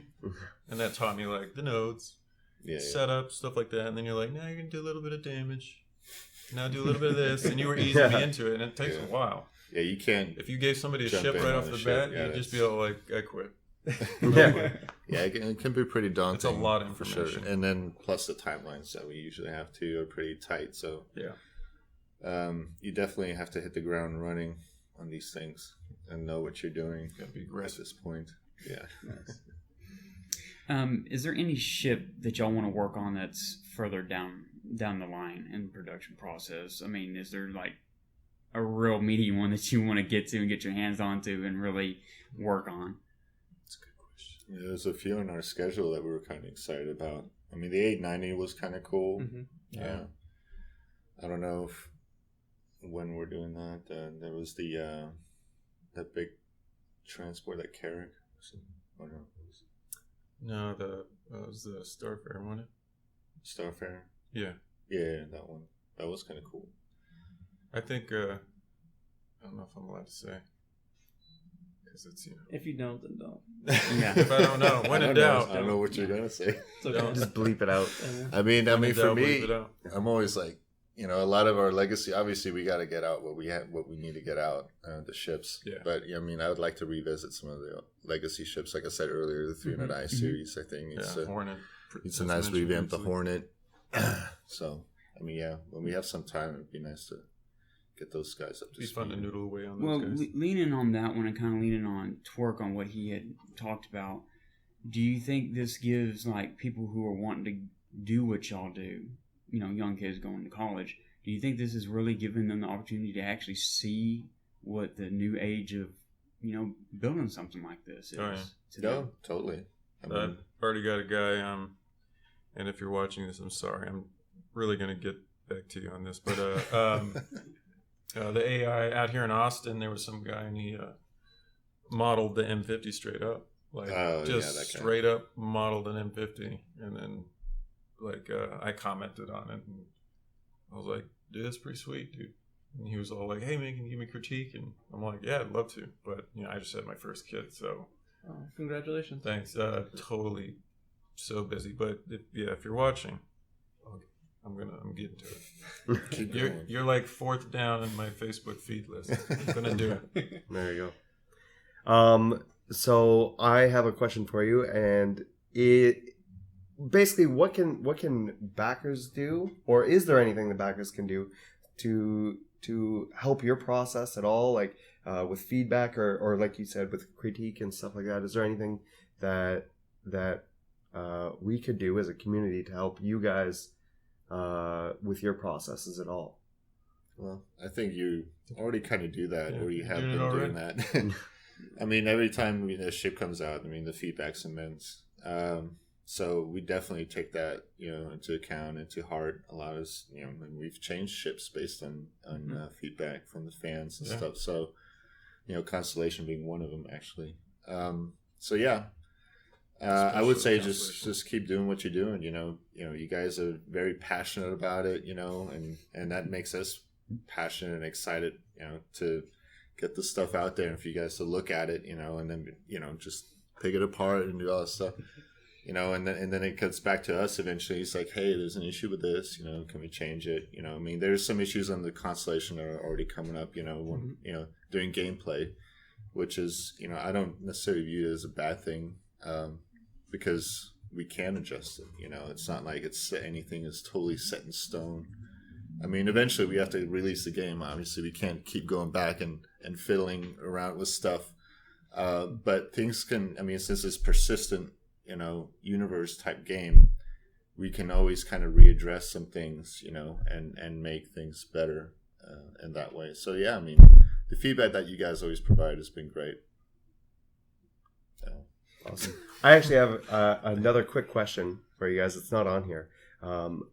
Personally, what role are you guys looking forward to the most in Star Citizen?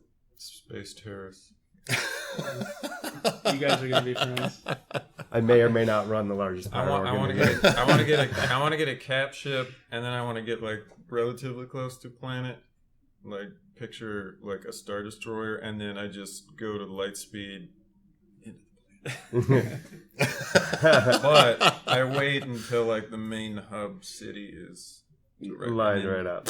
Yeah, and then I'm a troller at heart, so I like trolling. Fair enough. Oh boy, Griever. I'll be stealing ships and stuff. I'm gonna park them, make a big ball of ships out in space somewhere. Yeah, I like doing stuff like that. I'll just be a renegade. Just fly the space, get in adventures. Yeah, like can in Kung Fu. Yeah, it's called a bum. You're gonna be a space bum. You're gonna have no legal tender. Yeah, without residency or legal tender, you're a space bum. So I'm gonna be space bum. I should. All right, guys. Thank you so much for coming out. Yeah, we appreciate having you. Thanks for having us, man. Yeah. Thank you. Cheers. Thank you. Bumping the table. Yeah, that was one of 6 of those. But yeah, it was pretty good. And if anybody has any questions, I think we're going to jump into those now. Our first one is from Josh, sent via email. Hi, Josh. Hi, Josh. Do you know if we'll be able to have houses or hangars on multiple planets? For example, I would like to live on Earth and Terra. This is something that was confirmed by Chris Roberts, that we are going to have hangars for sure on multiple planets. Something that they just recently, in the last little bit, have started to talk about. Were actually houses or apartments or condos and things like that. Let me fix my camera here again. But yeah, for the most part, this is sort of already been confirmed, that if you have multiple packages, they come with multiple hangars, and you're going to be able to place those hangars on different places, and keep ships in whatever ones and things like that. I don't know if there's anything I'm missing from that, or if you guys. The have only anything thing to you're add. missing is you can't live on Earth or Terra. You have to choose one or the other. You're either an Earth supporter or a Terra supporter. You understand, Josh? You got it? But no, I think you pretty much handled it. Wow. But no, it's one of the things in the office is you either are with that was one of the things that Disco was talking about with us, right? You're either with Earth or you're with Terra. You got to choose. So make the right choice, Josh. All right. Our next question. Will there be friendly and or neutral Vanduul in the game? The Merchantman description says the Banu trade with them, but is that just specific to just those 2 races? Right now, I think, from what I recall, yes, it's only available to them. But they've also hinted at, using a scythe and then having the electronic signature and all of this other stuff and building a relationship with the Vanduul. may have been possible. Right, I mean, with the information that we have right now, it's just I'm not entirely sure. I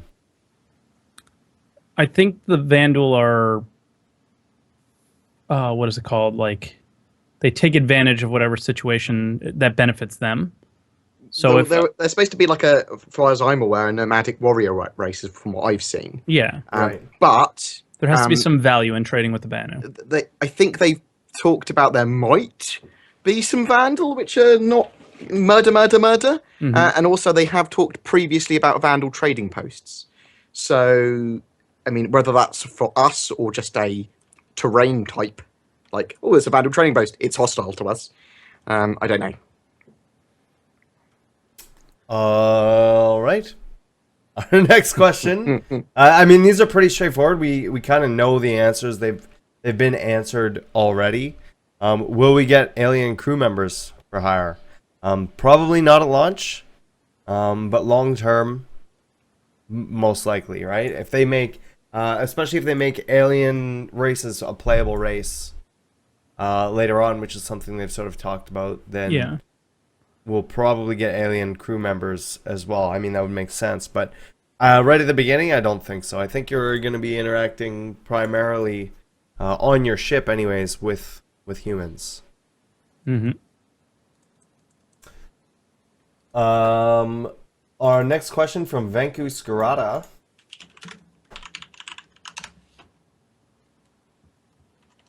is, do you have any idea when the next organization update will be, and what feature would you like to see in its next update? No idea when it would be, because then I would be excited for it. What feature would I like to see?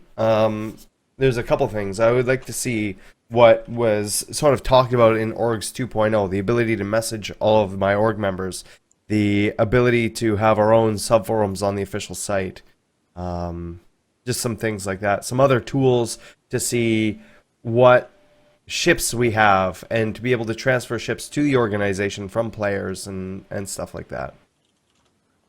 That's what I'm looking forward to. I don't know what you guys are... I mean, I don't really know what I'm looking forward to with the organization stuff. Just something to be able to do. Some form of organization, some way of communicating with my org members, them with me. I don't know. I'm not really sure what features I want until they're thrown at me. So, I want something, because at the moment, there's nothing. Yeah, exactly. Like, just it's hard to say what's coming, right? Our next question from Right Guy is, we already know there will be a Big Benny hangar flare that will be able to move around our hangar. What other movable hangar flare would you like to see? Technically, everything should be movable. So what hangar flare would you like to see then? Well, I mean, obviously, that's already coming in, but obviously we're going to have like furniture stores and stuff. They've already shown concept art of that. Right? And just being able to decorate your hangar how you want. Would you like to be able to take the heads of your enemies and like just build a pile of skulls? Not really. Is that what you'd like, Source? No. No? Not really. Not particularly. I want to do that. That was something you could do in Ultima Online. You cut off, if there was a murderer that had a bounty on them, you can kill them, cut off their head and return it for bounty, or keep it and leave it as a trophy in your house. See, I'd like to do that with aliens. I'd quite happily have lots of stuffed aliens in my hangar. I want to be very xenophobic towards aliens. So I'm going to be role playing, murder, steal all their tech. But I think like once Grabby Hands comes in and once the ability to actually move things around, like everything should be movable in the hangar. That isn't bolted down, right? So, I mean, that's what I'm under the impression of I think you're right. When they're explaining all of that hangar customization and everything. So, I don't know. It's kind of hard to say. I expect everything to be movable. I want to be able to put all the models into its own room and have like a model room, trophy room, right? Or a trophy room or whatever. And have like my liquor cabinet be somewhere where, you know, people can sit down and relax, not in the middle of the walkway Mm-hmm. and in the hangar. So I'm going to have my trophy room in the Million Mile High Club. So I was thinking where I wanted certain things. This Million Mile High Club is where I want to go. Look, guys, look at my shit. gotcha. Are you allowed in the Million Mile High Club? Well, You're you only too need cheap. He's you only need banned for life. 1,000. You only need 1,042 recruits. Oh, that's right. That's right. I'm going for that. So there's no way I'd be paying for anything because the amount of money that people need to donate, $10,000 to get into that or pledge, is just insane. So I'll go referrals. I'll go for the cheap option. Our next question is from CyberMongo. And he says, now that Mad Catz has laid off 37% of its workforce and its worth has plummeted, I guess I shouldn't be laughing at that. Do you feel that the deal with SciTech and Star Citizen will fall through? Or do you think it may bolster the sales high enough to survive? And will it affect your decision on whether or not to purchase the Star Citizen SciTech HOTAS? And then you gave a reference to the sales and layoffs. I know that the CEO and a bunch of people also left. So they left well. just before they announced their earnings. Yeah. Because that was the honourable thing for them to do, really, at that point where they've gone, well, shit. Yeah. Because they messed up with some Rock Band peripherals and... No, so I mean, there was quite a few different things that went, yeah, but that was on the with this. last. That was the last straw. I mean, so they were making more money than they ever have made in quite a long time. They were record sales at the moment. The problem is that they weren't making as much money as they thought, And they were still in debt a lot. Yeah, and loads of their audio products across Asia and Europe stopped selling as well. So they were seeing lots of unexpected losses across the market. So they weren't making money back on their investments and their peripherals and Rock Band 4 as much as they thought they were going to. And they did make mistakes on that project as well. But I remember buying Mad Catz Mega Drive controllers many, many years ago, and they were something that you never really wanted to use yourself. They were always for player 2. They were always player 2 controllers, exactly. Yeah. Yeah, I mean, ThriftBot likes Mad Catz because they're literally going, well, let's make stuff really cheap for gaming. I like that. But the Mad Catz stuff was kind of crap. Okay? Yeah. I mean, and let's face it, not all of it, but most of it was budget gaming stuff. It was like, this is for gaming, but it's budget. And you could feel that in its build quality. And, I mean, I quite like SciTech. And I know that Mad Catz is a subsidiary of SciTech now because they bought them a while ago. But SciTech products are a lot better than Mad Catz ones. And Mad Catz hasn't gone bankrupt. Yeah. It's damaged, but it's it's recoverable. I mean, this sort of stuff happens. I mean, it happens to major corporations and companies more often than we'd like to think, where they get massively damaged. But I mean, they're still runnable. There's still stuff they can be doing. And well, I mean, now they're obviously going to have some sort of huge internal restructure. With get rid of all your stuff. Well, when the CEO and a lot of top guys leave, then those voids need to be filled, and hopefully filled by the right people to make sure that companies run properly. As to whether it would affect my decision, or okay, I guess I'll attack them one at a time. The deal with SciTech and Star Citizen, whether it will fall through or not, I don't think that'll fall through. I think they wouldn't have announced that they were working together unless there was a contract already in place. So I imagine that contract is in place, and they're, are going to continue to honor that. Now, for me personally, I was sort of leaning towards maybe getting one.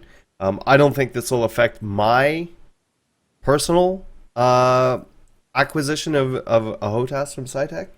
But I imagine it's going to affect a lot of people's. I mean, I think a lot of people are going to look at it and go, maybe I'm going to pass now. Yeah, because the they were already damaged. The reputation was already sort of so in the beginning, and then this would just be sort of the final nail in the coffin. It's like, well, maybe I'm not going to now. Maybe I'll go with essentially the happened is Thrustmaster they projected too high and didn't meet the projections. That's what I got out of this. the issue now is that pre-orders. No one wants to pre-order through a company that might be Falling. whatever they say might collapse. So, and I'm sure that Star Citizen, if you bought through them, they probably, based on what their terms and conditions say, refund all your money. But that's not the point. You don't want something that might either be A, crap, or B, never exist. So there is an issue there. Absolutely, yeah. Especially for the pre-order stuff. The main issue, but I think that Twerk was getting at, and why they're in this position in the first place, is, from what I understand, from what I've read, is it was a company that was already in debt, and they had gone into with this new rock band and everything coming out. And the reason the projections were so high was because they needed them to be high to pay off those debts. And if they weren't able to pay off those debts, then it's going to create more issues for the company, and it's going to be a downward spiral. And my brother's a big Rock Band and Guitar Hero guy. Yeah, and he so is said my their roommate. stuff was shit. Yeah, so is my roommate, and it's garbage. All the stuff that we've had to deal with the drums falling apart and everything has been ridiculous. So it's like, well, you know, a lot of consumer trust is going to be gone, especially after everybody's gone. So I don't. It's definitely not going to look good on anyone's behalf, really. All they can do is make the best thing they can, and hopefully, you know, people will see that, and people will review that stuff, and you know, like BoredGamer says, there is an opportunity for them to come back from this, but they have to have the right people in place, and they have to be making the right decisions for this, and they're gonna have to basically do a whole rebrand or a whole restructure of the company to make this work. Otherwise, they do odd things, Mad Catz, in my opinion. So Mad Catz, like, they occasionally try and do high-end gaming stuff. They have like the high-end fighting sticks and stuff that are really good, right? But they are really good. Yeah. But they try and do random stuff that's not with their area of expertise or focus. So they've just released like the Mad Cat Rat, I think. I think that's just been released. Actually, and that's just a really weird mouse. Actually, that's a really highly reviewed mouse. It's actually good. Yeah, but there's the things like that keyboard, that $300 keyboard, and they were showing this with Star Citizen with the little LCD panel. That shit always breaks, and it's not a mechanical keyboard. It's kind of garbage. But they try and sell it for $350, and you know, there's all kinds of stuff like that. I think one positive thing though is if you see the way Star Citizen has been developing its game so far, is they really don't want to put a product out to us unless they're happy with it. And I would assume that they would do the same with something like this. So they're not going to let Mad Catz put something that's terrible out to us. I would think. I think they're going to vet them more than maybe some other. Well, the other than they vet themselves. The other thing too is with that is the contract. I mean, they don't really have a choice at this point. If a contract is made and a legally binding contract is made, then that's kind of it, right? Well, that doesn't mean that components and quality control isn't going to go to shit. So I mean, the contract will say that they have to be happy with it. Right. Basically, it has to fall in with certain parameters, and then it has to be probably okayed by Ben and Chris, who I assume are pretty into their joysticks when they don't use gamepads. But it's an annoying thing. At least it didn't happen after the pre-orders. If we had the pre-orders and then this happened, this is really good timing. Yeah, that would be bad. But because it's all out in the open that Mad Catz have gone and goofed with their projections and all that sort of stuff, that's much better than if it happened the other way around. So now if we do pre-order it, at least it's all out in the open. Yeah, fair enough. So hopefully that answers that. I mean, we could probably talk for hours about this and speculation, but at the end of the day, that's what it is just speculation on our behalf. We don't know a lot of the details for things like that. Yeah. But for myself personally, this would make me more hesitant to pick something up. I would wait until, if I was a regular consumer, I would wait until YouTubers, streamers, reviewers, unboxers, whoever, to get those items first, to see what the quality is like and to make sure that's consistent across the board before I started putting money into that personally. Yeah, And I mean, these things happen to bigger companies too. Like, They do. Apple loses tons of money in stock occasionally because of, you know, projections and things like that. So, you know, Facebook, it happens all the time. So, yeah, the big thing is companies come at back this from point this. is not that they don't come back from this. It's just they were kind of already in a shitty position in the beginning. Yeah. And that's sort of what the difference in between this and Facebook and Microsoft and Apple is. Those companies are fine. Yeah. These companies were already, a lot of people look at Mad Catz and think of it the exact same way that BoredGamer did, right? And I do the same. It's a Player 2 controller. It's garbage. Nobody wants to use it. So how do they fix that? And they have to fix that. Otherwise, there's no... It'll inevitably fail. Yeah, I personally, like, people asked me if I was going to get the pre-order of the joystick, and I said, no, I'm going to wait and see what people are saying about it. I use the T16000M, and the reason I do that is because people say great things about it. So I picked one up, and it was affordable. So I will be getting, whether or not anything really, I will be getting all the Star Citizen branded stuff, whether or not I'm going to be using it, because I want to do reviews on it. I want to be able to talk about it with knowledge, because that's important when I'm talking with you guys, when I'm talking with other Star Citizen, when I talk about the community. They're going to be asking us these questions. Yeah. And I mean, I can slate stuff, I can look at other people's opinions of it, but I need it in my hands, even if I'm not going to use it, to be able to talk about it with worth. That's a good point. So I'm gonna have to get one. I get that question all the time, so we there can might probably be some send it value. around. Actually, I'll send it to you and Saurus and whatever when I'm done with it. Maybe we can rotate it around. Yeah, I won't be using it. just want to be able to talk about it like I know something. Yeah. Our next question is from Gatterath, and he says, given the limited ammo storage on a ship, how do you see roles affecting loadout choices for people in the persistent universe when the game goes live? I.e. explorers going all energy loadouts since they'll be far away from resupply for extended periods, etc. This is something that I look at even now, because yeah, you'll need to reload and all of this other stuff. Ammunition is going to cost money. So as of right now, even if ballistic weapons do more damage, I feel that laser weapons are just more efficient in that respect. For me to want to switch over to ballistic weapons, they'd have to do a shit ton more damage than they do right now, because they are limited. And once you're out, you have no way to defend yourself.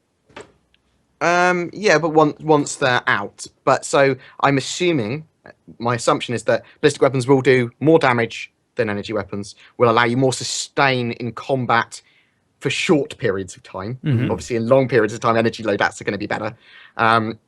But are also going to be more interchangeable. So you're going to be able to change ammo types. You're going to be like, I need these types of round compared to this type of round. So they're going to be more versatile for that. So I like this question, but also it's relatively obvious that different roles and different ships are all going to have totally different loadouts. Absolutely, yeah. And that is going to be so important. Because, well, explorers might not want an all laser loadout, because explorers might not be interacting with as many people because they're all the way out in space, and maybe they want something that's more energy efficient, right? Or more powerful, that'll get rid of... Caterpillars, for example. Caterpillars might go, let's go all ballistic loadout because we can manufacture the ammo in-house. Yeah. And stuff like that. That's one thing I'm thinking about. I don't know how many people, once there is much more multi-crew gameplay, will actually be flying ships like the Hornet, like the Gladius, like well, maybe the Avenger people will be flying, but I think those are really they're going to be a specialized role ship, where right now they're kind of the standard, right? Whereas they won't be able to fly that far. They won't be able to do a lot of things. So how many single-seater ships are there going to be? And in my mind, I feel like there's going to be the ability to reload your ballistic ammo. So while it is limited to 2 boxes right now on the holo table, that doesn't mean that you can't in your cargo have more ammo boxes that could be reloaded from inside the ship potentially. At the very least, I would imagine like you'd probably be able to EVA out of a Hornet to put a box on. Yeah, but the only way you would be able to do that is if you didn't have the turret and then you had some cargo space inside, right? But yeah, potentially. So that's where my mind is with ballistic weapons. So I don't think they're as limited as people might be thinking. I have a feeling like if you look at the Constellation, we might be able to reload those missiles from the inside. Yeah, like they're especially on the larger ships, they'll be able to carry a lot more of those supplies. But yes, it still is more. Like I said, there needs to be the balance where, you know, it needs to be worth it, because with even if you have to go in EVA, or even if you can do it from the inside, you still have to go and do that from the inside. With laser weapons, you don't have to do that at all. And laser weapons don't cost maintenance for ammo as well. Yeah. I mean, so that might be quite an expensive thing. Yeah, that's the main reason for power. It's going to be interesting when they bring in the component system. Actually, how much lasers affect. Yeah, but the thing right now is, they seem you don't. overpowered in that But role. what BoredGamer just said, and I think you kind of missed it, was Maybe ammunition costs money. Yeah. Lasers don't cost money. Repairing all weapons will cost money either way, whether it's a ballistic or laser. But and they're going to break that, from overheating both of them. Because of that, though, lasers might cost more money to start with. Power plants might be super expensive for what you need. We don't really 100% know how the economy is going to work, or how these components are going to work together in pipelines. Like, it might... So the different pipes and connectors, it might be madness to have multiple lasers everywhere. Like, it'd be like, oh, this is crazy. But we don't know yet. We can only assume stuff. But yeah, it's going to cost money for ammo, definitely. I mean, how much are missiles going to cost? Are we going to get poor after the first 2 dogfights? Right. Spamming missiles from Constellations? I think people will get poor for the first 2 dogfights, and then they'll probably wisen up. You know? Right? They'll think it's Arena Commander. Oh, I'll just respawn. Oh, wait. I've just spent. I just shot 24 size 2 missiles for my Constellation. How much is that? I'm in debt. That's $12 of UEC, is it? Oh dear. Yeah. Oh well then. Yeah. Yikes. Yeah. Our next question is from IDD. Are you disappointed to just have limited customization options regarding your character's body height, width, or do you agree on CIG's decision that the time and effort required to make it work isn't worth it, or at least isn't worth it for now? I agree 100% with them. The amount of different animations and everything that they would have to do and go through and make things fit, the amount of like even just something as simple as getting into the Hornet and putting your hand on the joystick, if you change your height, that changes everything drastically. Changing your build and stuff like that, it changes the way that you sit in places. And all they need to do is put into the law that the UEE's hiring practice for Marines is slightly Aryan, so that they all go for people that are exactly 183 centimeters tall and the right build. They just have that in the law, that they're a bit like Roman Empire or whatever, so they're a bit aggressive about their hiring policy. And then they go, well, that's why we're all the same height. Yeah, I don't know about that, but I mean, you'll see it in a lot of games, especially multiplayer games, where everybody's the same build, same height. And that's why, is because the cost of animation for those, the assets for that is just way too high to be changing for every different variable. And the hitbox advantage. I mean, that's such a big balance issue. Literally, if you're small and harder to detect, and your hitboxes are smaller, you've got an advantage. You've got a massive advantage. But at the same time, guys, this is a first-person game where they're selling the realism of it. So being able to customize your character to the maximum amount possible is really important. Now, okay, fine, no height, but they were talking about weight, and they were talking about weight of individual body parts, like your upper arm, your lower arm. So I think there's gonna be some customizability, but you know, some height is. I think when they created everything, they probably should have given some leeway. You know, I want comments from UEE Marines in Squadron 42. If I'm fat, I want them to tell me that I need to lose some weight and go to the gym. Yeah. I want them to point at me and go, whoa, are we letting everyone in now? Or something like that. Been in Zero G a while, have you? Yeah. Yeah. But yeah, like I think that type of thing is important. A lot of people that play MMOs want to create either, kind of silly looking characters, but I don't think that is something Star Citizen should be doing, because again, they want to go for realism.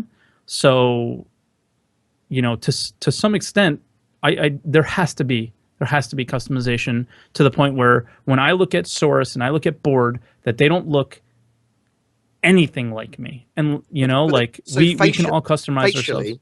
from shoulders up, we're all going to be entirely different, and also armor we're wearing. And accessories. Yep. There's going to be loads of that. There's going to be loads of accessorizing. But the body type's important too, I think. I don't think it's important. I think it's zero importance.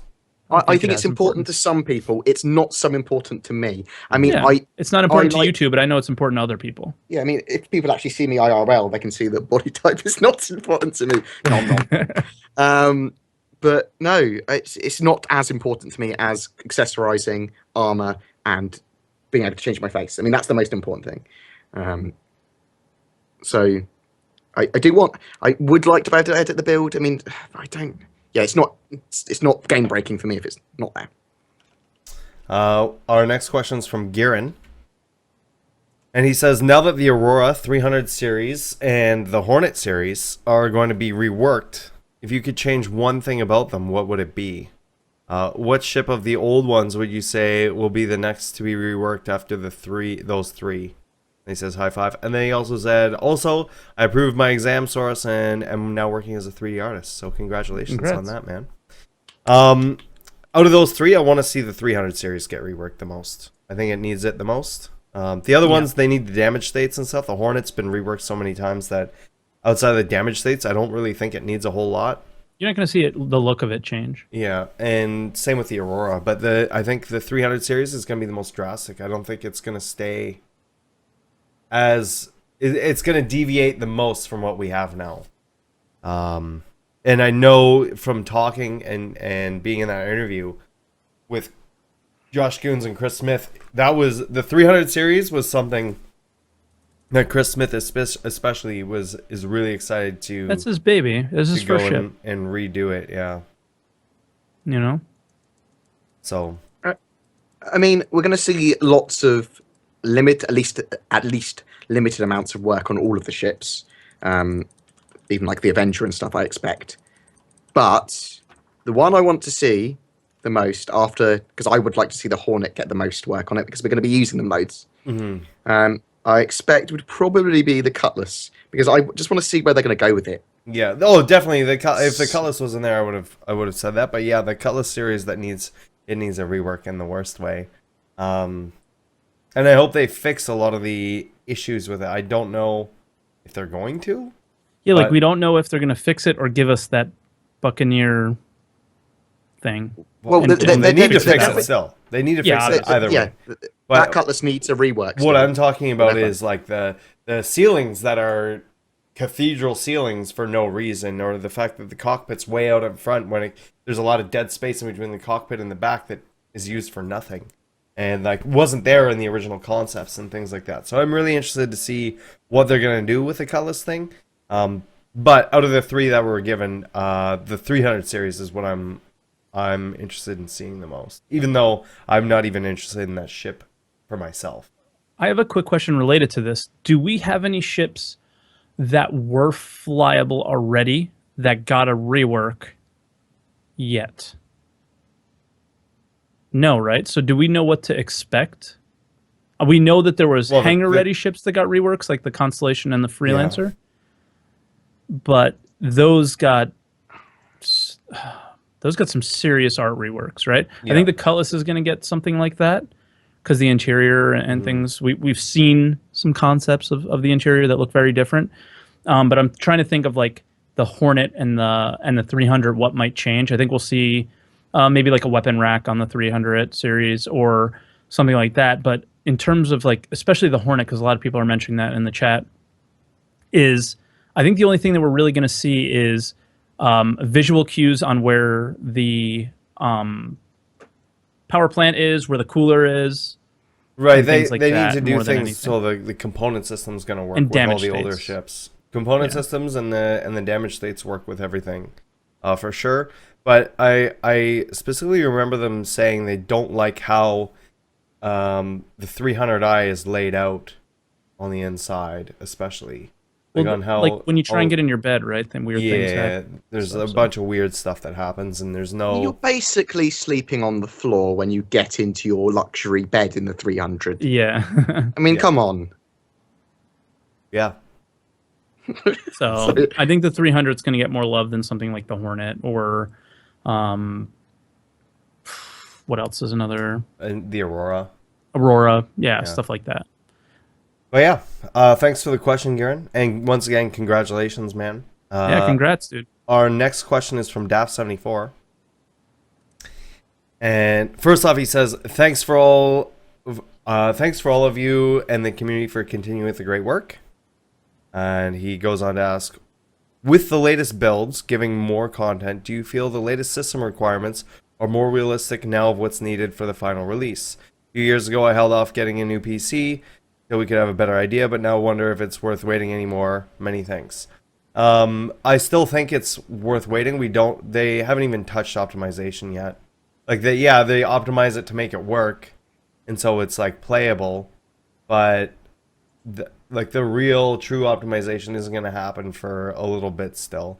And I would suggest that if your system can play it now, then there's no real reason to upgrade until It's going to be really scalable. Yeah. When the game comes out as well. So, I mean, if you desperately want to benchmark something that's going to give you the closest performance to it, Rise, whatever, the Son of Romit, I think it's called. Yeah. That's the closest game, I believe, to what the Cry engine, the Star Citizen engine is. So try mess around with that, but it's going to be really scalable anyway. So don't buy a computer now specifically for Star Citizen. At the very least, wait until the new Pascal stuff comes out. Yeah, but, I mean that can turn into a dangerous loop because there's always something new coming out. Yeah. Even after Pascal, then you're going to hear about the next. Oh God, yeah. Oh, yeah. Okay. Well, the 1070. Oh, there's the 1080 coming out, and then the Hold 1080, out as the long- 1080 Ti. Hold out as long as you can. Yeah. Hold out literally as long as you can. I mean, I feel like I've heard them mention like PCs that can run this game now are going to be able to run it when it comes out. Yes. Yeah, I mean, 100%. yeah. 100%. So, yeah, Because it's only going to get easier to run. exactly. Right, like I said, none of those real big optimization pushes have been put through. DX12 hasn't even been implemented yet. You know, And they're implementing it like fully. yeah, So. there's all kinds of stuff. You know, Native SLI DirectX isn't working. 12 win. Yeah, there's all kinds of stuff that hasn't been implemented yet, and that'll fix things. And I mean, even in the last ATV, we saw they're working on LODs still. Right, so it's like there's still a lot of work that's going in to make sure that it's going to run smoothly and well. And they use the Cutlass again. Yeah. But yeah, our next question from Grizz Warmace. Have AI turrets been confirmed, as in sentry gun style? I know we can hire an NPC, but can I just buy computerized gimbals instead? I think they've talked about this, yes. Well, I mean, we have it. That's sort of what the Hornet is right now. They can be, the Super Hornet Slaved. can be slaved, right? But the thing is, it'll only point to where you can point as the pilot, or it can be controlled by somebody else in the back seat, and it can do a whole 360. And I think that's where they're going to balance things like that. Also with the item and component system and things like that, I've heard things, and we've mentioned it on the podcast, but this was a long time ago, was there you could potentially be putting like a module on your turret or on even some of like your wing weapons that are auto gimbals, but they take you'll have to lower the size of the weapon that you can use because like there's kind of like a number system with the weapons. So similar to having a gimbal mount, you'll have a gimbal mount plus that, and then you might have to lower it down a couple notches. But they have mentioned that. So think gimbals in terms of Elite Dangerous gimbals, where like you get it near the ship and they'll auto target a ship potentially. So I do remember hearing something like that, but I haven't heard anything about it in a while. Our next question from Ollie E. Which ship would you choose of these as an explorer ship? A Carrack, Endeavor, Freelancer, or Constellation? and I'll assume you mean the Constellation Aquila. For me personally, out of all of those, the Carrack. Yeah. And yeah, the Carrack is probably the coolest one for an exploration ship, but it also depends on, you know, how many people do you plan on going with? Are you going to hire NPCs? Do you want to do this by yourself? Maybe something like an Aurora or a Mustang Beta or something may be more appropriate for you, or a 300 series or an Avenger. I do think that the Endeavour gives a very different, with that telescope array, gives a very different kind of exploration mechanic compared to the Carrack. So you're going to be able to like go, oh, is that a black hole over there? Scan it down, find some cool alien artifact or alien base or something, or weird phenomena, and then either go there yourself with your Endeavour or sell those coordinates to a Carrack. Right. So, I mean, it's a different kind of thing. Yeah, I think the Carrack is more of the get your hands dirty, top tier exploring. Yeah. Oh, yeah. Kind of very ship, much get your hands dirty. But then there's also, like, in my mind, I'm looking at the Freelancer. Out of those 4 ships, the 3 of them are probably can only go through larger jump points, where the Freelancer has been confirmed once again pretty recently that it will likely be going through the smallest jump points. So yeah, there's definitely that. You're going to be able to find and track or plot the smallest jump points with a Freelancer. So keep that in mind as well. So there's different levels of that's why this game is so cool, and that's why you're seeing so many exploration ships, because each one is going to have a slight advantage in one aspect than the other. So it's a cool discussion, like, and it really comes down to what interests you the most. So Carrack's really modular, but it's really big. Endeavor's got more of that research aspect. The Constellation, until I think we see the rework of the Constellation Aquila, it's going to be a little harder to talk about that. I know I have an Aquila, but I already bought an upgrade for a Carrack because I feel like I'll see a Carrack before I see a Freelancer, or before I see an Aquila in game, and then the Freelancer with that small jump point aspect is really big. So you can really go with any of them, and it really depends on what means the most to you. So for like jump point plotting, I would totally be going with the Freelancer, a 315P, a Mustang Beta, or something like that, right? Some of the smaller guys. Yeah. It at the end of the day, it totally depends on what kind of exploration you plan on doing. Since there's all different types, which is awesome.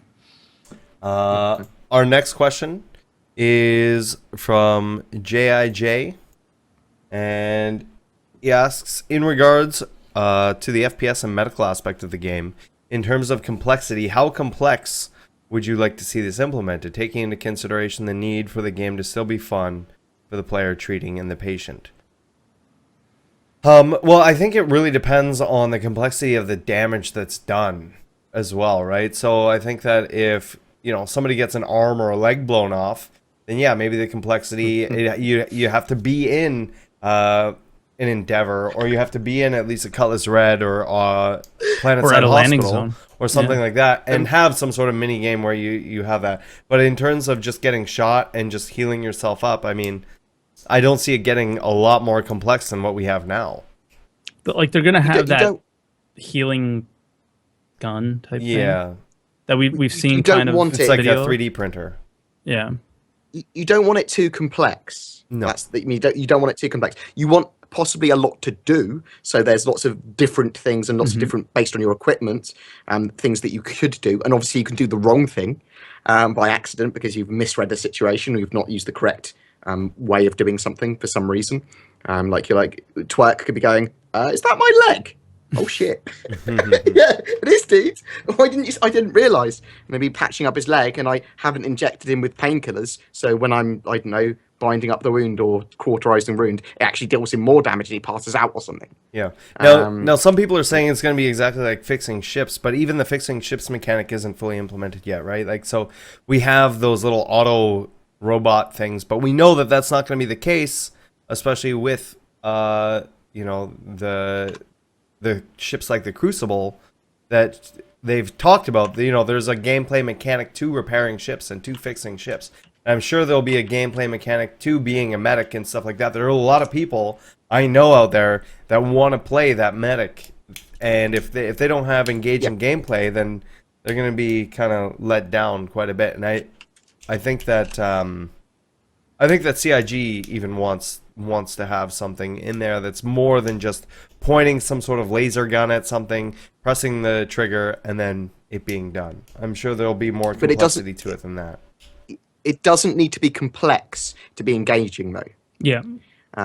So I'm happy with it being simple, and I'm happy there being, as long as there's some stuff to do, which is a little bit specialized. You have to go out of your way to learn how to do it properly. Like managing your shields kind of what I want. and power isn't that complex. Yeah. But doing it at the right times and in the effective way is going to be effective rather than it actually being so difficult to figure out. People will know me as a good medic, kind of thing. They go, "Oh, he's a good medic," because there is some skill to that or something like that. Yeah. So it's rewarding by being good at it, like in the same way that, as you said, shield management. It rewards you because you don't die. Our next question from Grizz Warmace is: what great promised feature do you feel will most likely be dropped with an apology letter? A la Elite Dangerous dropping offline servers. So what's something that you think that they've put in or they've said will be in there, but they're just going to be like, sorry guys, it's just not going to happen? The Banu Merchantman. No, that's a joke. Wow, that's a really tough question. That is a tough question. I really think the least realistic feature that they've currently said they're going to have, basically. Yeah. The least realistic. God, well, they said there was going to be what I would have said would have been the planetary exploration stuff. But yeah, but now that's coming. That's killing it. Yeah, they're killing that right now. With Foundry 42 in Germany, everything's possible. I think private servers aren't going to be what people expect. I think everybody's thinking they're becoming later as well. Yeah, and they'll be coming much later. Same with the modding tools and stuff like that. That stuff is going to be much later after the release of the game. And I don't think it's going to be what people expect. I think people are expecting them to just fire up some dual core server somewhere like they do with Arma and be able to run a whole universe simulate. That's not going to happen. Sure, you're going to probably need a pretty beastly PC to run a Star Citizen server, right? You're probably going to need multiple. Yeah. And depending on the amount of players you want to have on it and things like that. Yeah, it'll be purely based on the amount of players, but the calls. And I got one. Yeah, okay. Yeah. The owning of your own factory node. I think out of everything that was promised early on, that seems like the most the one thing that I have really not heard them talk about much since, and potentially something that might disappear long term is literally owning a giant factory, adding onto it, and all the detail that they had in it in that first 2 years ago economy video. Mm-hmm. That's potentially one. And what's really kind of upsets me about that is that's what made me want to buy Star Citizen really, really bad. I watched that video and I was like, I'm in. I'm in. I can't. I just started buying ships. And I just went You're nuts. an economy player like me, though, so you're like that sort of stuff, though you're having an impact on the economy and you can accrue wealth, is actually really appealing. I want a factory. That sounds cool. Oh my God. It does sound cool. I love games like Wing Commander, but I also love games like SimCity, right? So it kind of brings that to me a little bit, together. Yeah. It combines them together for me. And that's one of the things that I think could, out of everything, could potentially be. Well, I think there's going to be a few things that are done later than we expect that are not essential, like possibly even pets and stuff like that. I mean, they're not essential. I mean, we've got to have pets, but they need to be implemented well rather than just stuff floating next to you. Yeah.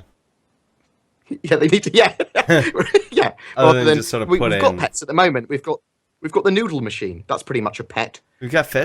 People are listen. We got fish. I fish. have a cat, a crab. I better have Lola riding with me on my ship at all times, or I'm gonna have a problem. No, because if something happens to Lola in the game, you will get devastated. You'll be like, "Oh my god, someone killed my cat!" I know, but that makes such great gameplay. Does it? Oh my god, when people get emotionally okay. Like, one thing that I didn't mention about what we were doing this week was I've been playing XCOM and naming the soldiers after subscribers. People are getting so emotionally involved. Like, and that makes for great gameplay and great stream.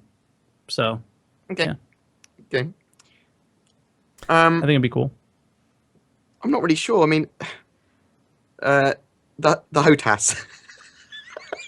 HOTAS, there Got you him. Easy one. That's true. The feature, the HOTAS, is the least likely thing at the moment that I've heard that Star Citizen want to have. They might not now. Yeah. All right. But I still think that's coming though. Our next question from Fear Chars is, how confident are we that there will be multi-step artifact puzzles, etc.? Any idea of the scale of these? Well, I imagine in the game these are going to be pretty. Yeah, I mean, they're definitely going to have them, and they're definitely going to be some larger ones, I'm sure, that'll reward nicer or have some sort of hidden lore meaning or whatever to it. Yeah, I mean,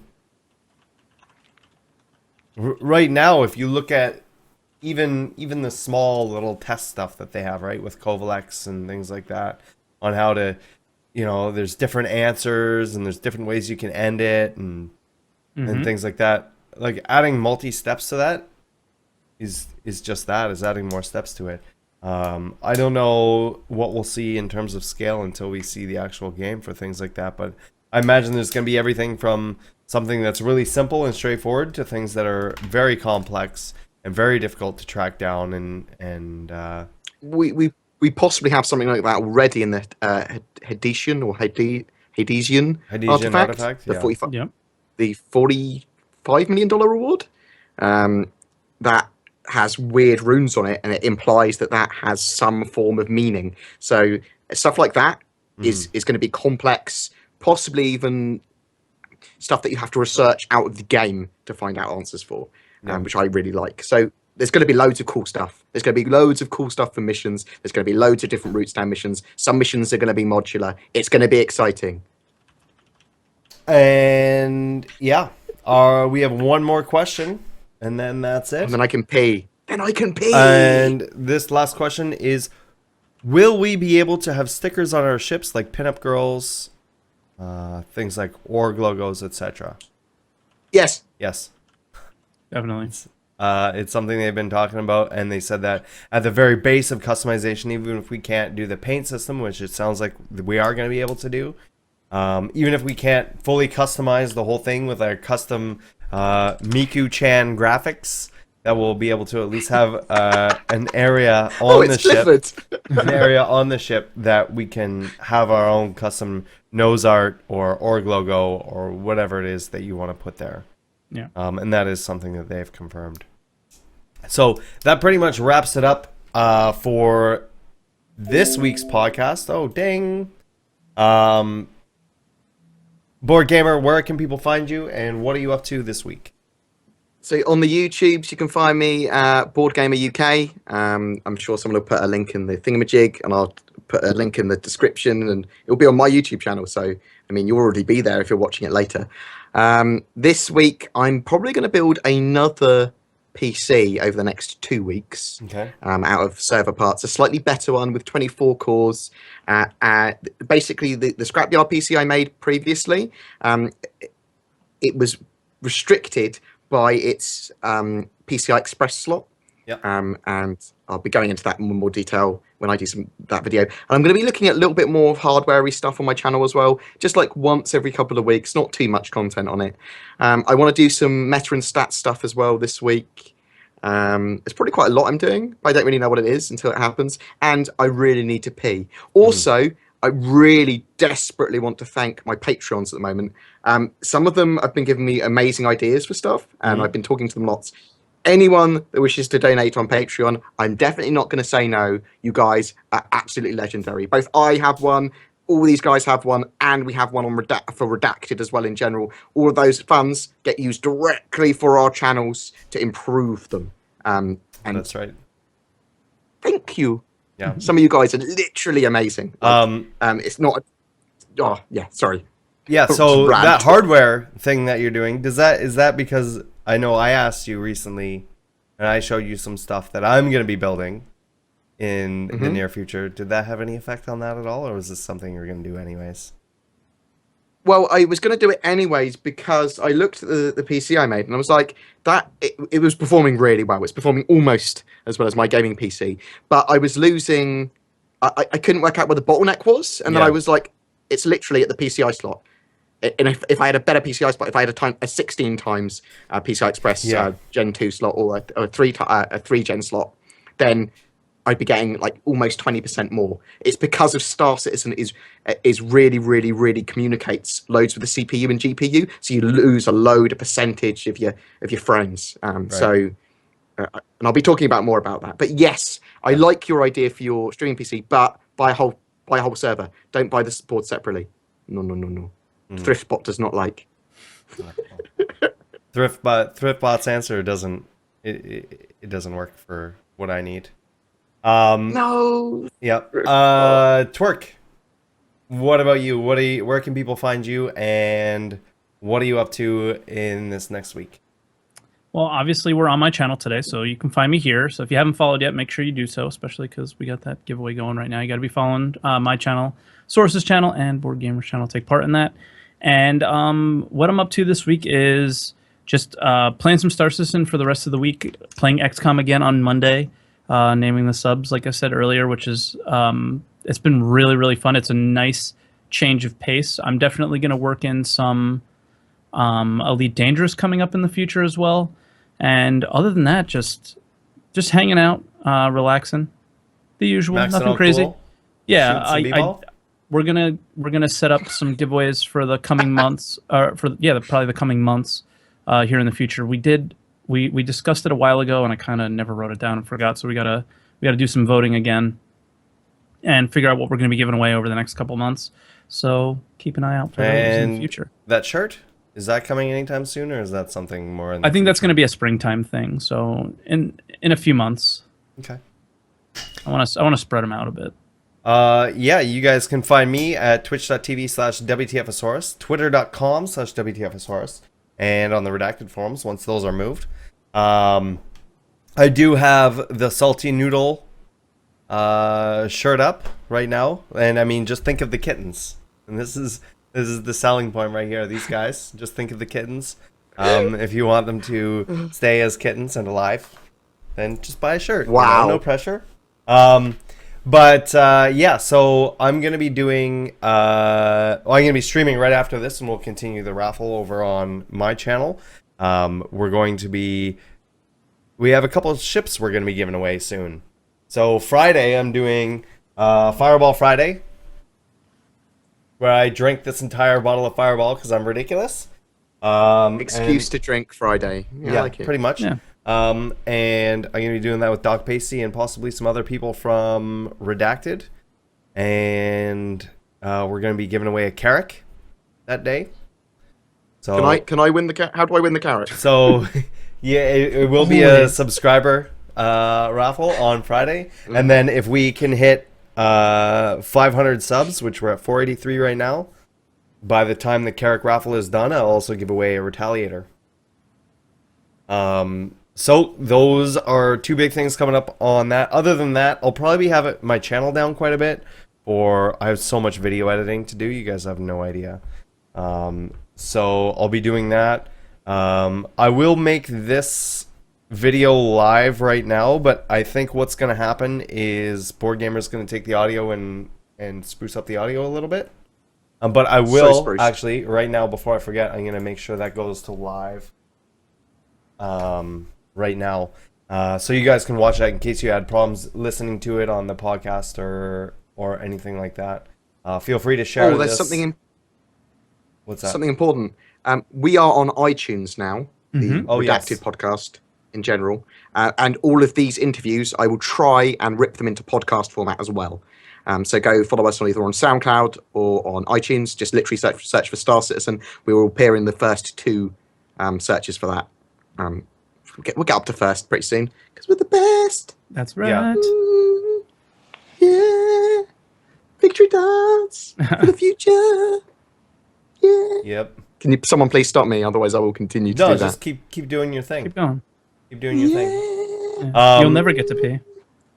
Ever. I will never pee. Never. It's all right. It's not become an issue anymore.